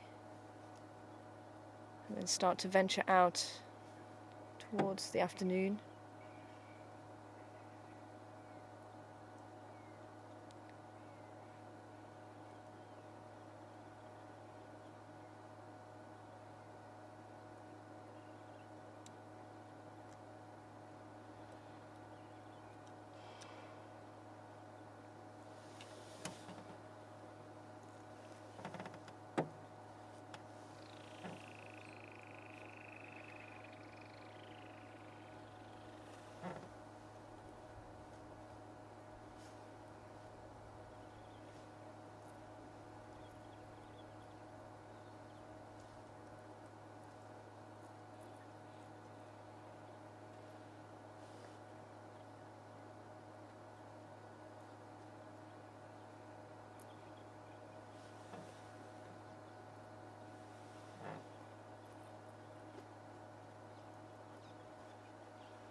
Isn't that just the picture of peace at the moment?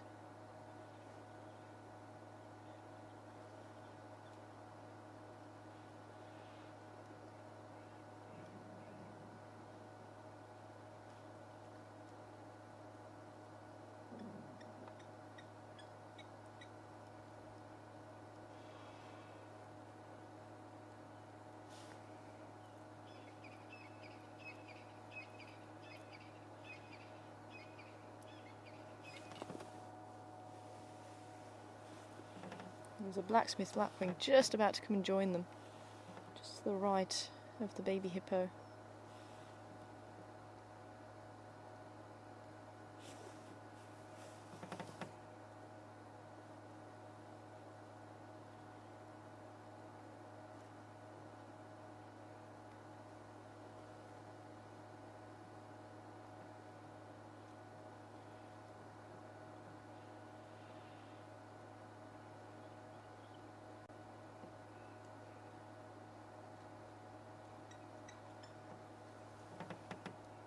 I was just calling then, that ding ding ding ding. Which is where it gets its name from, blacksmith lapwing. Sounds a bit like a blacksmith's hammer on an anvil. Very distinctive call. Do you think you're going to be able to get the pied wagtail just down here? It's literally just on the shoreline, but I don't know if it's too close.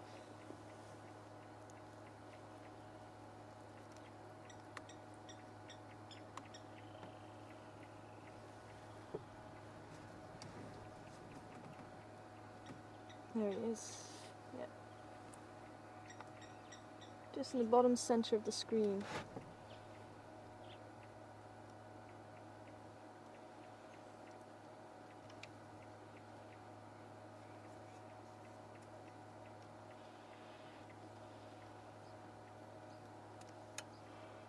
Yeah.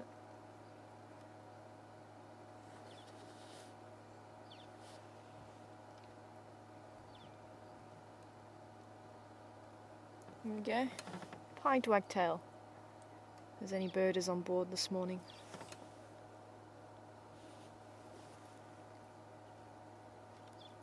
One of those birds that are found in many different countries. Many different species of wagtail.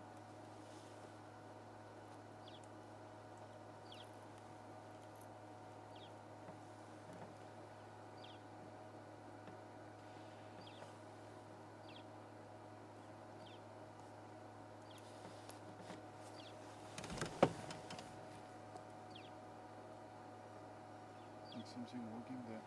Yeah, I can hear something on the other side of the bank. Can you hear it? Yeah.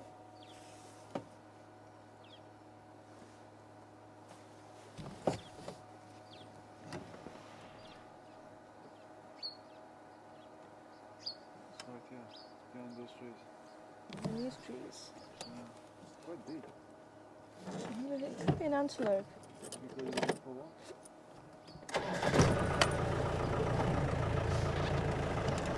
It's just leaves just crinkling. crunching underneath the foot.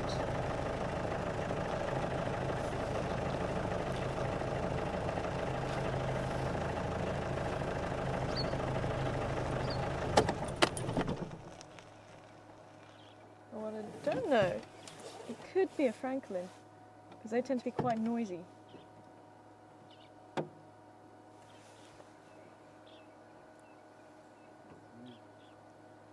Might be a bird. Yeah, it could be a francolin actually, because they're very noisy when they scrape back Scratching the ground. the leaves with their feet and they scratch the ground, and it actually sounds like someone walking. And it's caught me out a couple of times. I wonder if that's what's happened. Oh, Mama Hippo's moving. I wonder if Baby's going to follow. I'm also just taking the time around here just in case whoever was causing the monkeys to call just pops the head up from somewhere.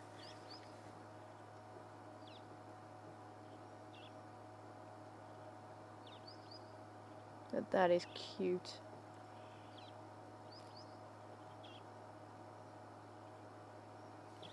Mama's keeping an eye on us.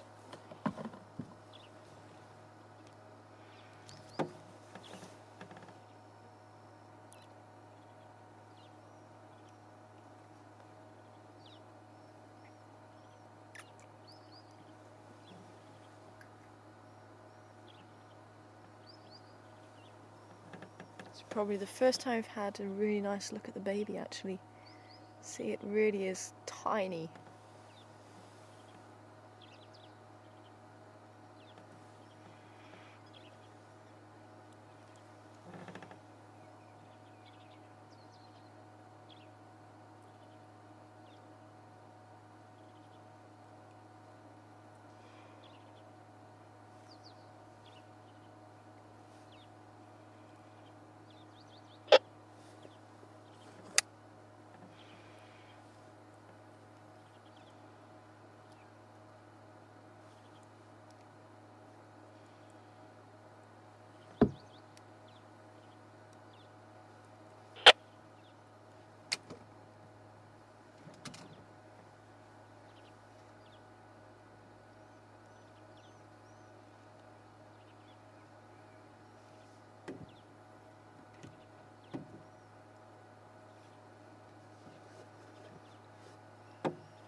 And that is the favourite basking point of the crocodile. And I would expect some sign of him today because it's getting to be quite a nice sunny day. So maybe he's moved on. Or it could be there's another basking point further down that we don't know about. But certainly with Mummy Hippo sitting there, she's going to deter the crocodile from that point, and she will defend her baby quite fiercely. They don't really pose a threat to adult hippo, but a baby hippo, if it's not protected, they may just take one. You can see she's lying in front of the baby, and that won't be by accident, that will be for protection.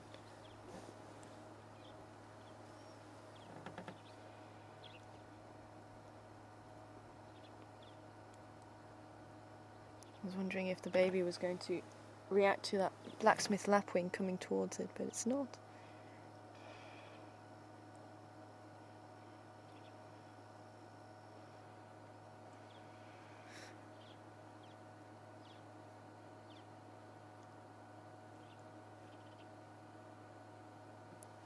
Okay. Well, all seems to be very quiet now down here. I saw the goose on the other side, so I think the goose may have seen the lions, because the goose would have seen them at that stage, and that's when it was calling.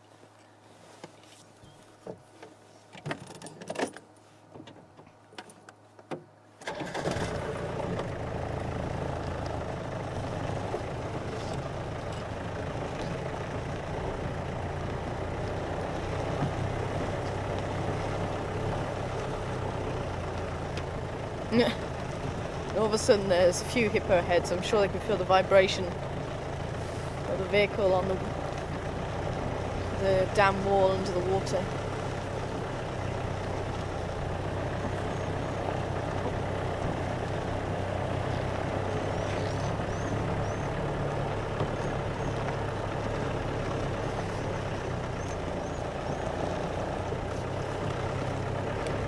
Let's continue down towards Chelapan.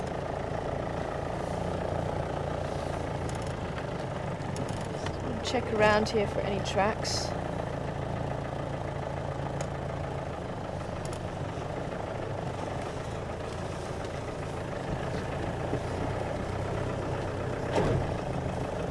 This is where I could have quite happily split myself in two.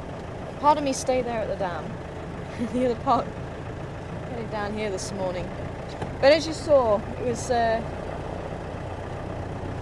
distinct possibility that those males could disappear, which I thought they actually had done. I was hoping they hadn't, and luckily for us they didn't. So it would have been worth it for that brief glimpse of those male lions.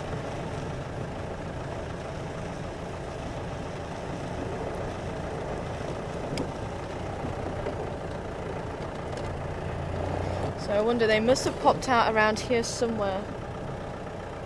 Yeah, and there's their tracks. And they're also... So maybe we just didn't come up far enough at that stage. So maybe they'd already come out and we were still messing around down in the drainage line, waiting for them to come up. And they'd already passed that point. So I think we're along the right lines. Maybe if we'd have been able to follow that drainage line all the way up, we would have had some luck. But at some stage they came back out onto the road by the looks of it.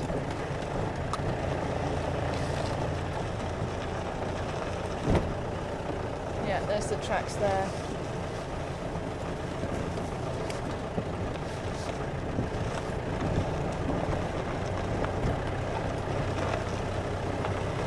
Quite nice to know where they walked. They are fairly routine animals in that sense. There we go again, in that sense. Stop doing it. You have to throw something at me every time I say it.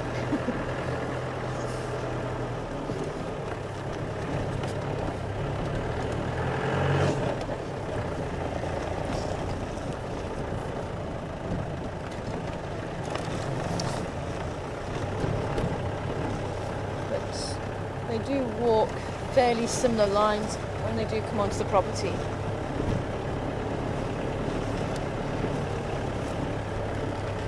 Same with the Unkahumas, they tend to use Galego's shortcut quite a lot to come down.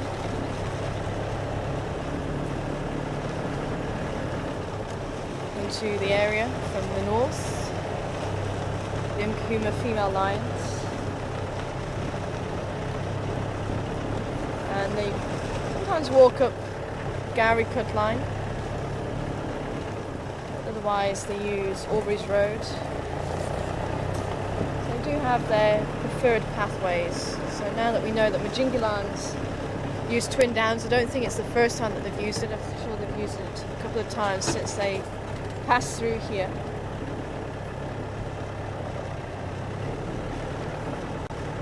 But I think this will be the boundary between here and Buffelshoek. That's the boundary between them and that, the Gajima males.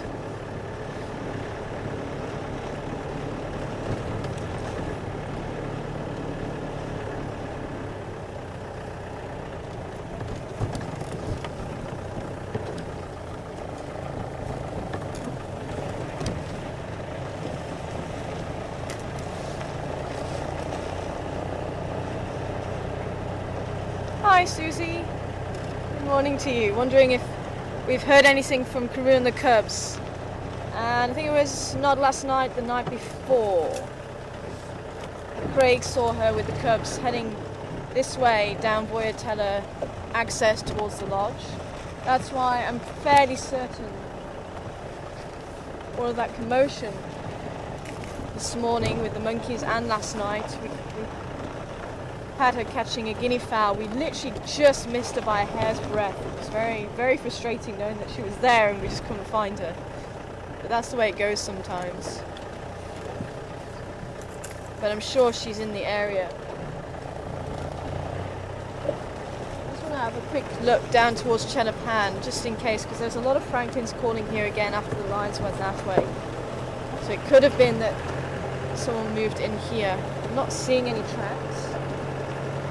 But otherwise we'll have another look up towards the quarantine area. It's quite nice to stretch our legs a little bit and come down towards Chenapan.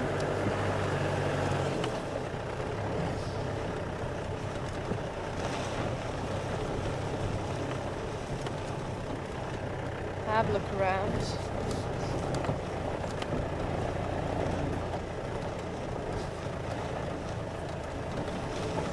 Unfortunately, everyone's gone very quiet now. The guinea fowl are on the floor, so trying to work out where whatever was upsetting the animals was walking. And as I say, with the monkeys calling, the guinea fowl calling, I'm pretty sure it would have been a leopard.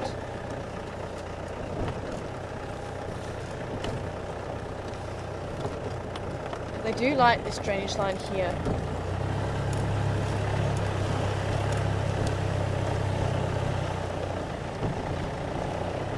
It could be they were right on the northern side of the dam.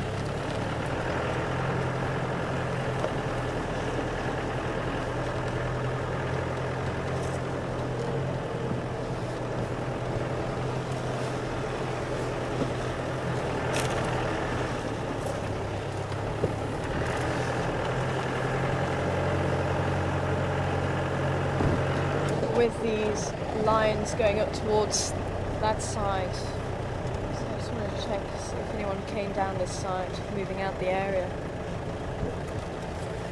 All leopard needs to do really is to hide away in a tree. With them being much smaller, they can get onto smaller branches out of the way of lions.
I spy a batalier.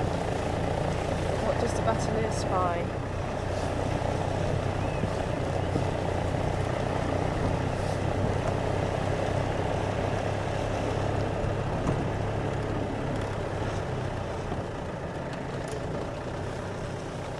Where'd he go?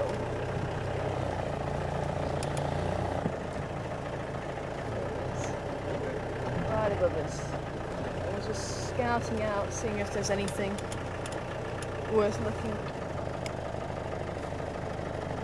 Bataliers are pretty good at spotting carcasses. And quite often vultures will follow a batalier or a tawny eagle. Another. I don't know, do you think you're going to be able to get him in flight there? Actually, it's a female. There's a lot of white on the wing there.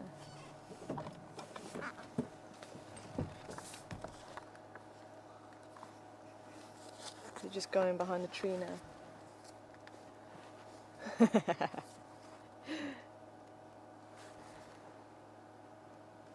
she go? There she is there. She's just there. Yeah. Gone. Just to show you, the Batelier, what it looks like in flight. A very distinctive bird. You don't see the tail. It's a very short tail. In fact, the legs extend beyond the tail. Very easy to distinguish if it's male or female. You can see here, the female's got a lot of white on her wing. The male's got half white, half black.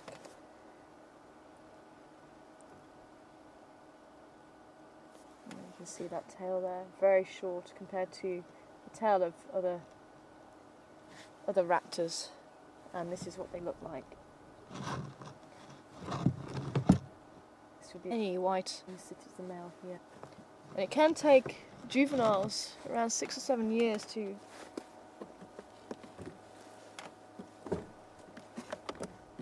change into adult plumage. So we're going to have a quick look down towards Treehouse Dam. Oh, hello, who's been walking here? Hyena.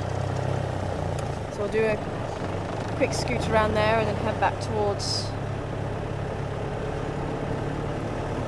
Gowrie Dam quarantine area.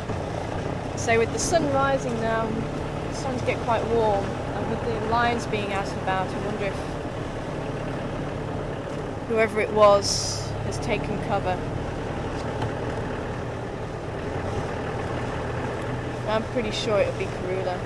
But I'm just checking any possibilities.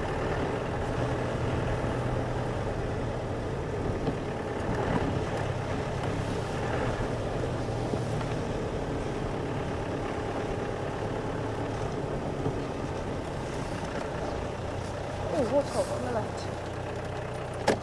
Huge tusks, or tushes. They are the canine teeth. Nice big ball.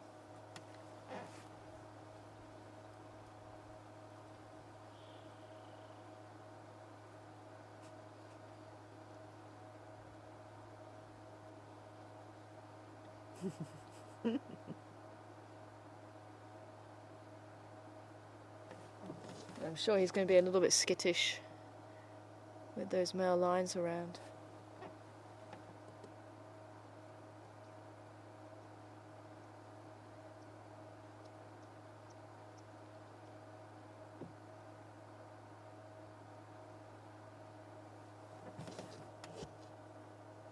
I'm not quite sure what to make of us.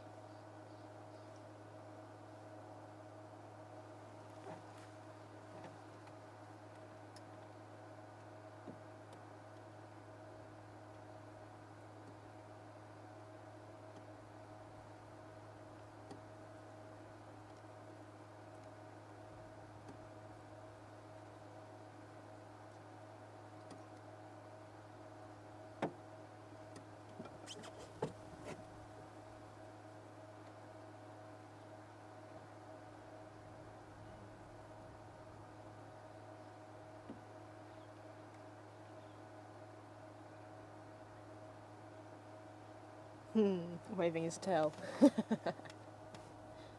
Very characteristic of the warthog, as they run away. I love it.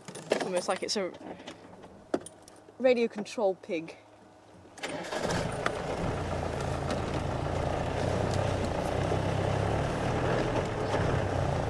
Quite interestingly, just found out recently, I've always known, well, as many people do, Pumbaa from The Lion King. I can't remember who told me, but I was always under the impression Pumbaa actually meant warthog in Swahili. I did a little bit of digging the other day and found that it actually means careless or negligent or silly. And that is what Pumbaa actually means. It's still Swahili. And I wonder if it's because, and there's foolishness as well, so it's kind of centered around those kind of words, so it can be used in a few different ways. And I have seen warthog being quite funny. I've seen them take a mad half an hour, they'll run around, chase each other, especially the youngsters. but on occasion the adults join in. Very, very funny to watch. And I think that's possibly why Pumbaa may have been chosen for the silly side of it rather than the careless or the negligent. So the more harsher forms of the word, I think.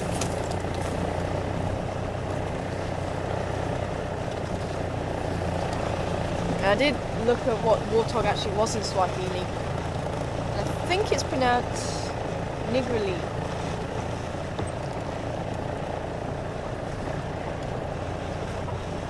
But I could be lying. So there you go.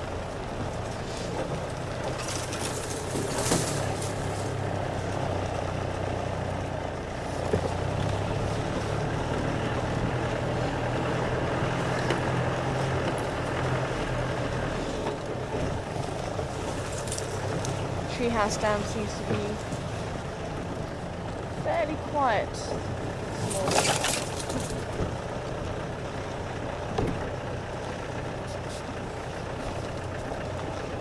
Okay, so quick scoot around quarantine, especially maybe on the eastern side, see if there's any tracks.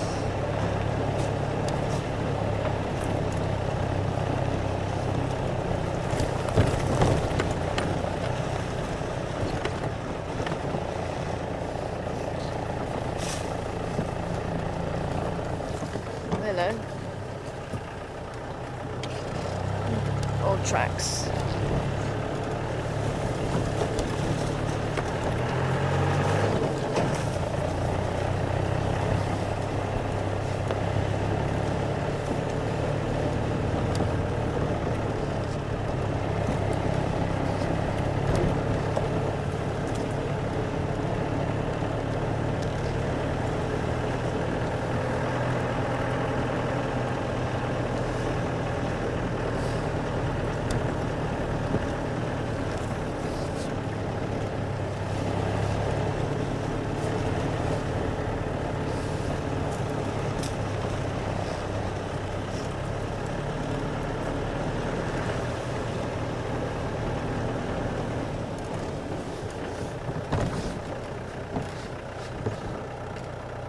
Just found a rhino's bedroom. We got up and walked off this way.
Rhino disappeared.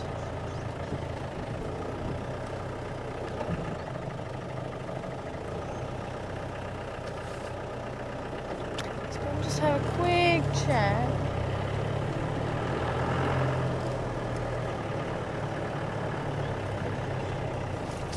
Just on the other side. There's nobody down there. Nope.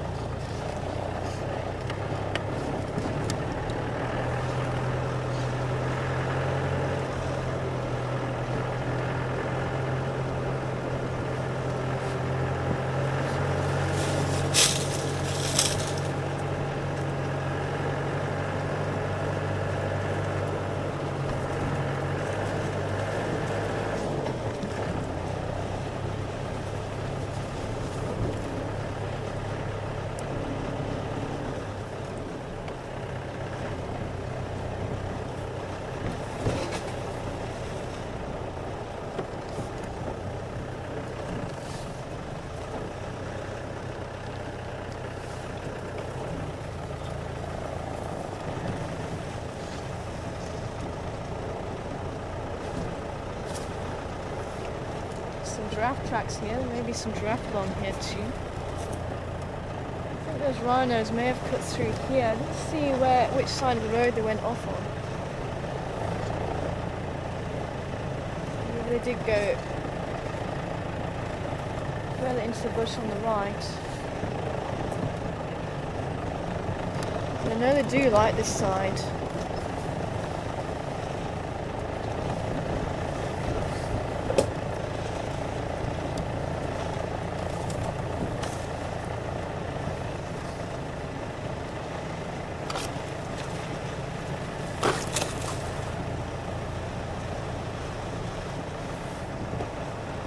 No sign of them here.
Anyone wanting to follow us on the map?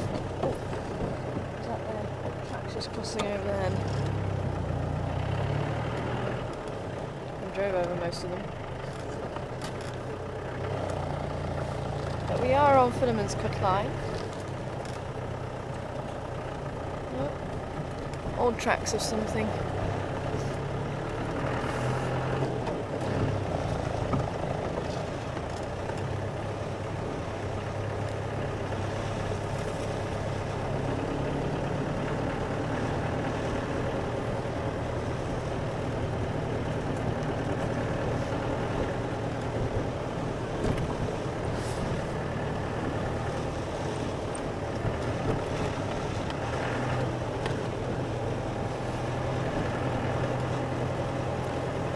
I did drive past where the baboons sleep and they still weren't back.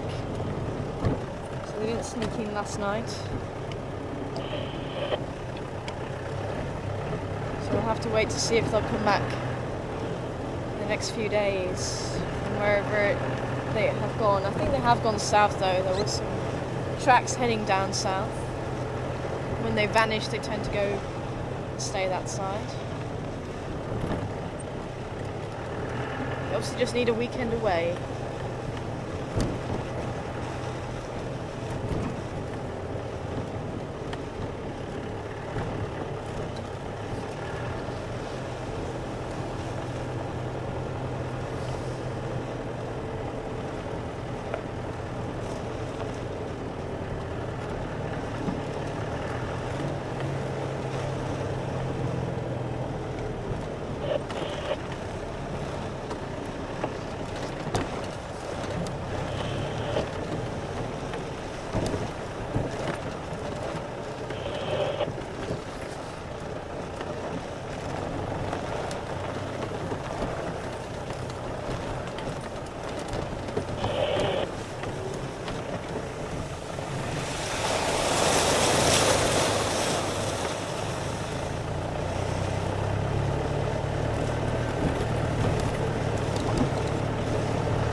very vocal this morning.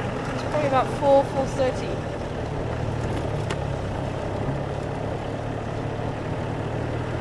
Just hearing the contact call that woo! Apparently it can be a little bit louder than a lion's roar. I don't think there's too much in it, but they certainly do call very loudly, and it can carry for many kilometers.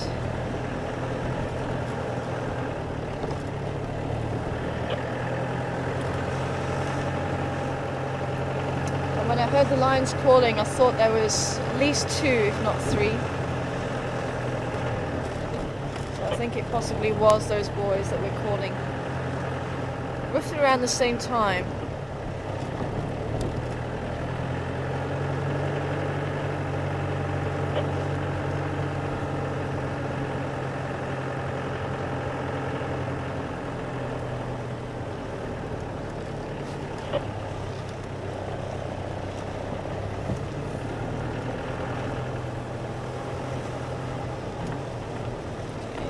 Check up here for any tracks, see if there's any signs.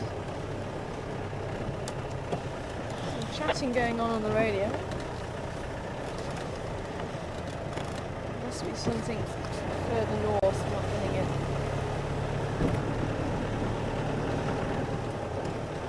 I'm checking these trees as well, see if anything was put up there.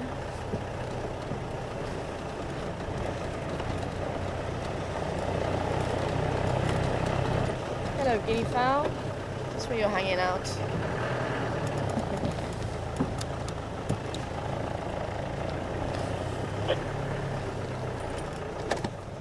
So these are the birds that we're calling first thing this morning. I don't think it was this particular flock, but it could have been. But they were further down towards the lodge at the time. And they just make this cacophony of sound. It's very loud.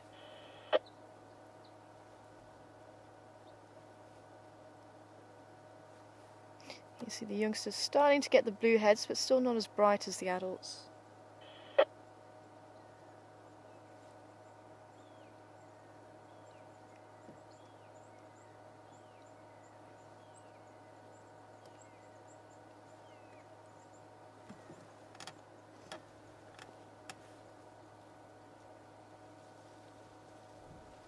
But unfortunately, with them being on the ground, there wasn't really too much to go off of once we did make our way down to the dam.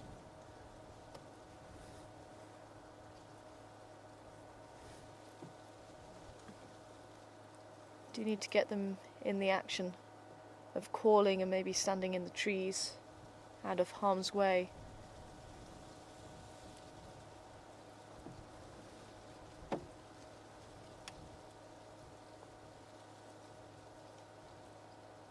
And now when they're in this grass, and even taller grass, you'll hear them just chirping away very quietly, keeping in contact the whole time.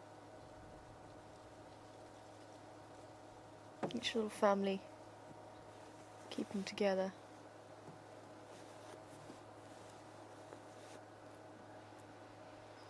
And they are monogamous, believe it or not. And while the female's incubating her eggs, the male will be keeping her safe.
Impala. You seen any of the cats today? Well, I wouldn't go down there, there's a couple of lions. Yeah.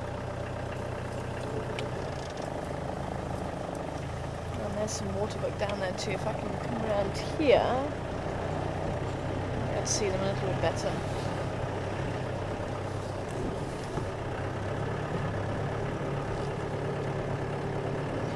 Okay, well, let's give the rooms a quick go. There's nothing anywhere around here to suggest any movement. There's the waterbuck.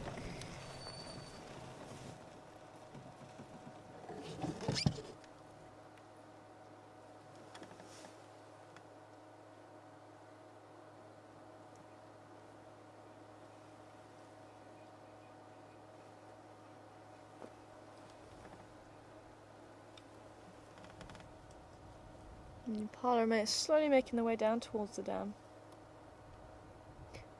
They won't really satisfy a lion for too long, especially between three. But as long as they stay on this side of the dam, they'll be fine.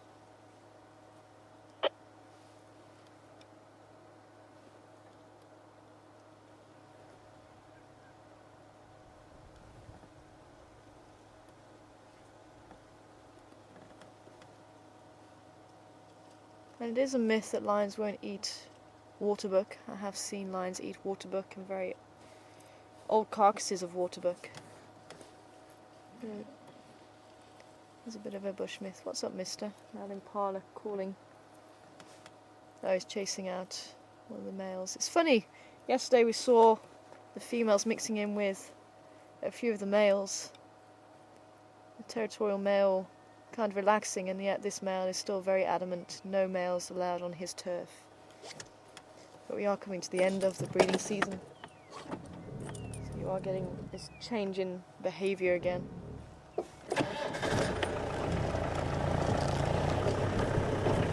And the calls of the pearl-spotted owlet.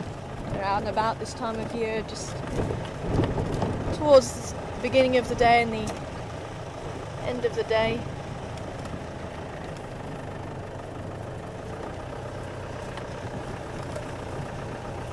Hearing them calling a lot more than what we do during the summer. Oh, there's the waterbuck male. Sorry, mister. Looking the other way. You're going to poke out from behind the bush. I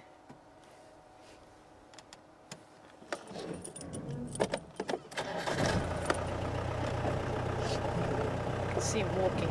There he is. Yeah, he's going to out this side.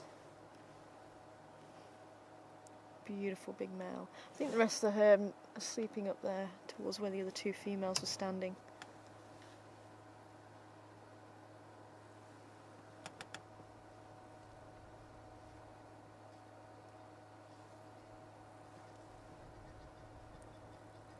Okay, I'm hearing more guinea fowl. So it is a different flock.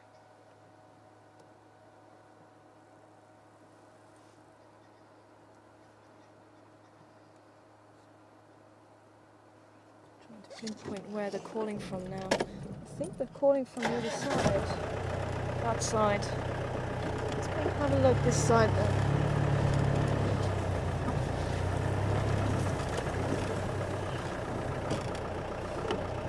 That branch has got me again. Okay.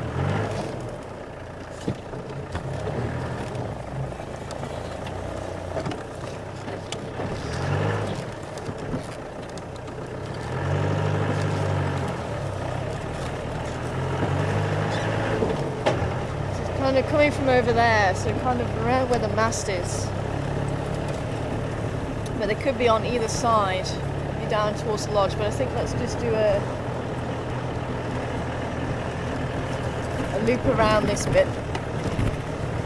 Might hit it lucky.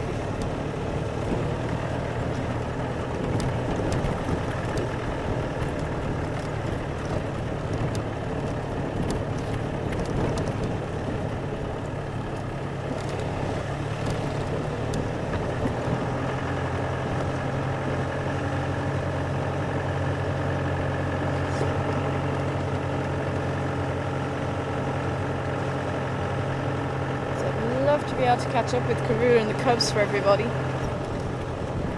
there is a possibility.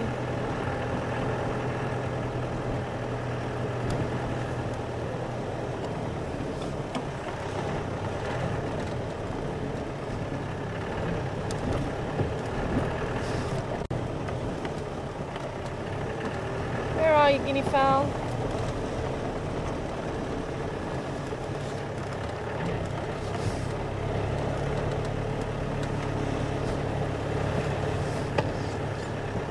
So I think they're around here again.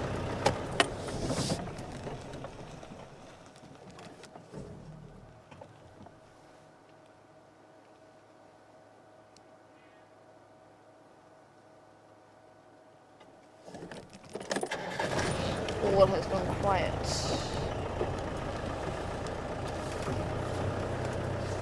Tracks are here.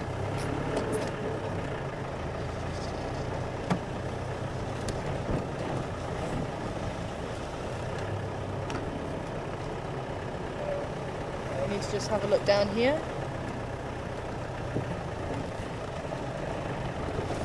We can have a look down here. We can have a look in there. We can have a look in there.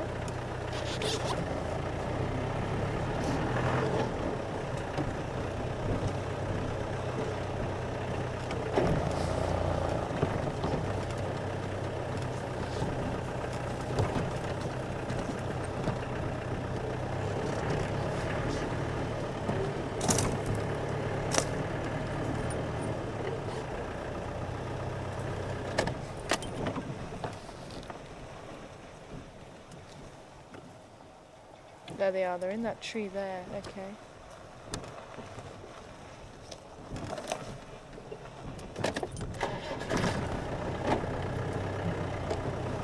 They must have moved. It definitely sounded further this way. Okay, they are not happy about something.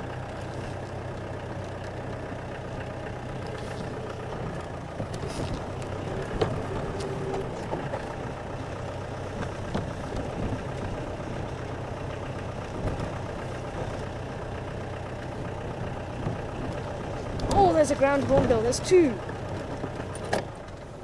Oh, nice. 3, 4. Wow.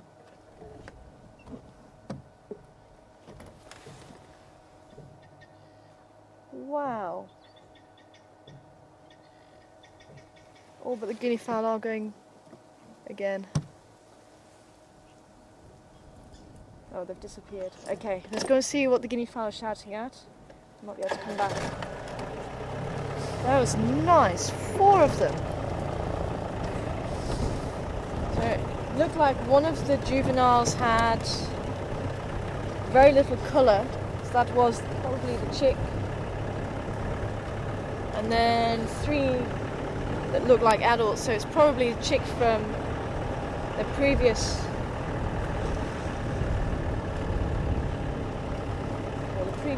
previous offspring, and they'll stick around sometimes and help the parents rear the next chick.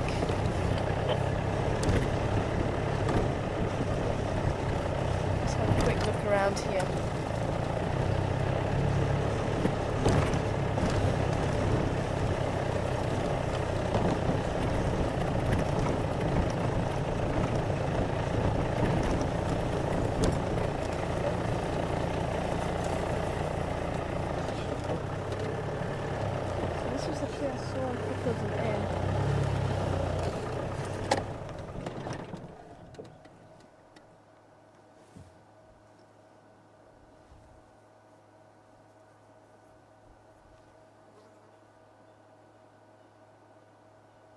Unless that guinea fowl got separated.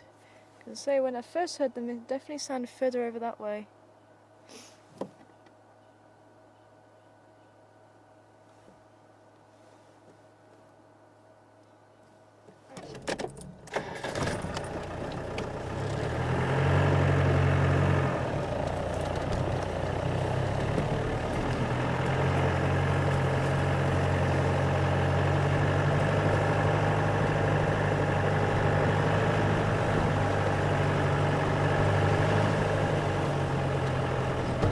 very odd. So basically where we were with the water book. As I say, the guinea fowl sounded further away. They stopped calling again now.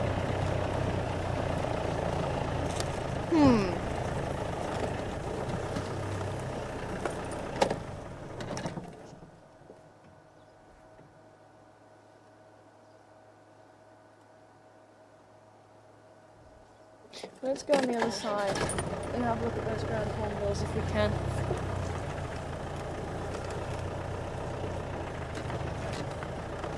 So they were calling, but it wasn't a cacophony of sound like you'd normally get. It only sound like one or two. Maybe that's what it was. Maybe they did get lost in that flock over the way, because you can see the guinea fowl flying over from that tree.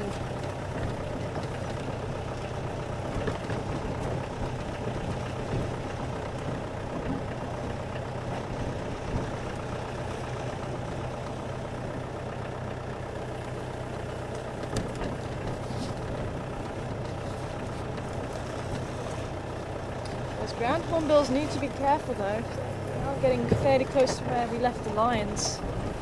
At least they are down on this side towards the water.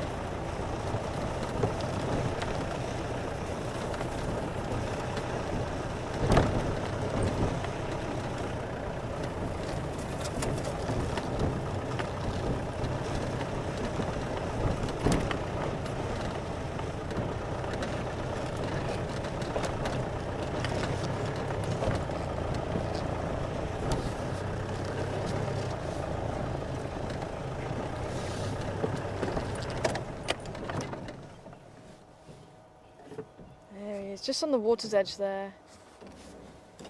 And hi, Big John, welcome back. Unfortunately, no penguins, but I found you some ground hornbills.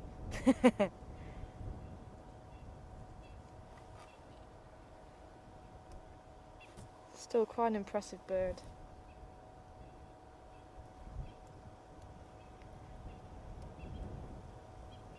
I think we might be able to see them. Oh, there he is again.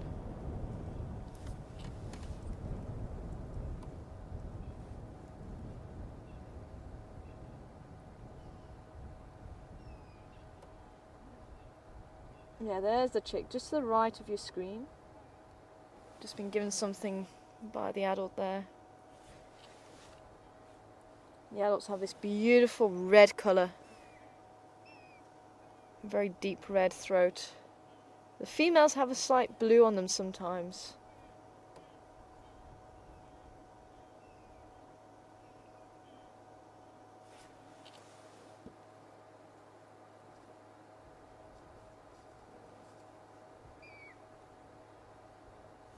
Quite shy birds. They don't tend to let you get too close to them.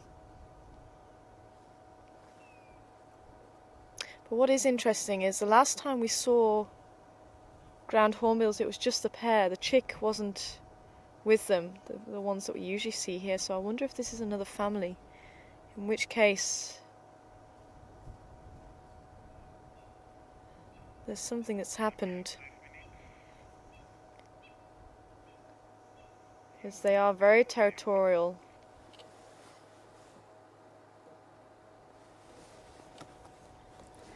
So we'll see if we can get a better view of them though. Let's try on the wall.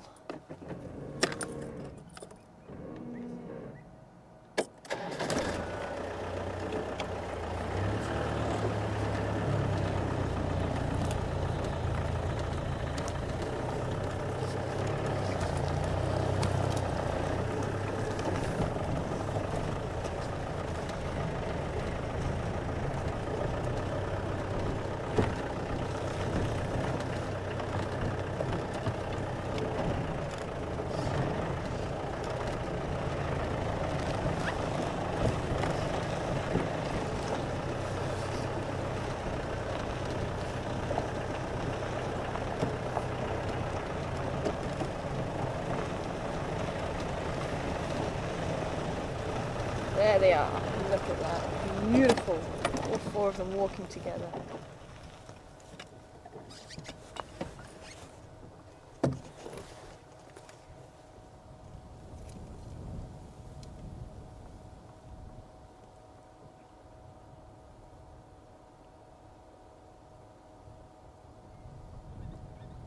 It does take quite a while for these birds to breed, and unfortunately they are becoming endangered because of loss of habitat and loss of decent nesting sites. And generally when they lay 2 eggs, and generally only 1 chick will survive. And I think there are some programs where in certain areas they're trying to take the second egg and rear it. And I know they've been doing that with wattled cranes. The wattled crane is probably one of the most endangered birds as well here in South Africa. And they've got the same problem, generally only 1 chick survives. And there's also a breeding program where they take the second chick, or the second egg, and rear it.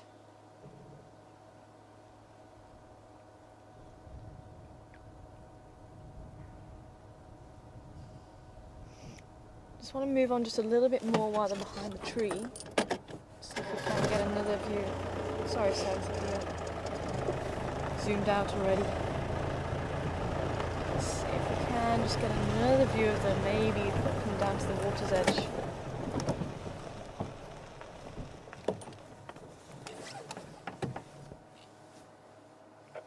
Okay, 2 minutes.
Looks like they are walking towards the road.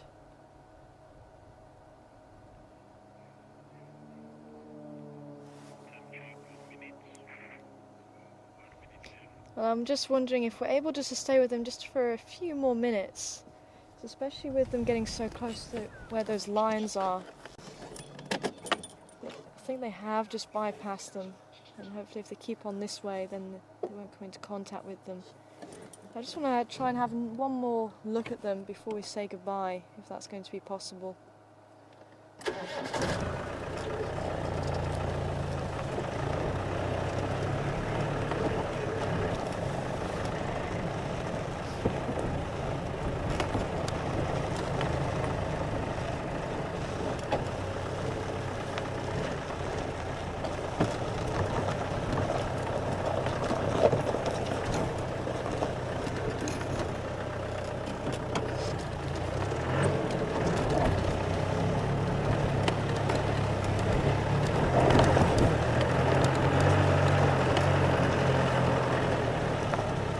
See if we can get one more view of them.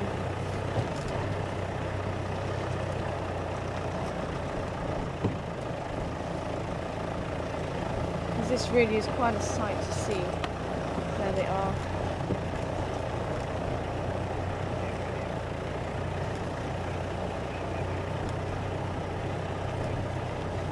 So I'm just hoping we're going to be allowed just to stay just a couple more minutes to have a sight of this beautiful, beautiful animal or bird.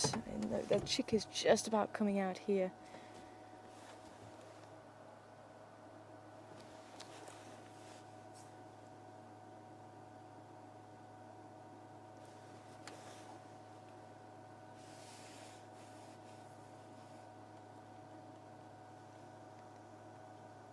Might even be able to hear it just calling very softly. Hoo-hoo, hoo-hoo,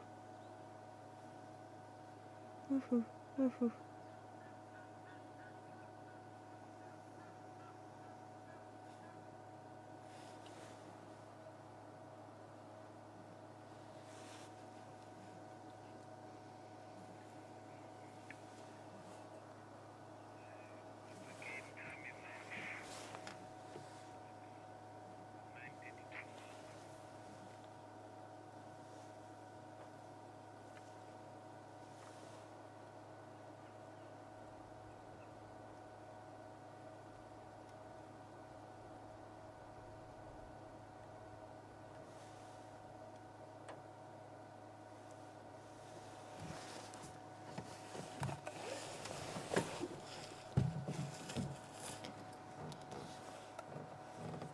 I think that was certainly worth just staying a little bit longer just to have a look at them quickly. And hopefully they're going to stick around as well. But the lions are a little bit further down here, so still quite a distance from them. But thank you very much for watching. I hope you've enjoyed seeing those beautiful, majestic lions this morning, and even the baby hippo and these stunning birds, the ground hornbills. But my name's Tara, Sebastian's been on camera, and Siobonga and Craig have been back in final control, and you've been watching Wild Earth, and I hope you can join us again very soon. Take care, everybody.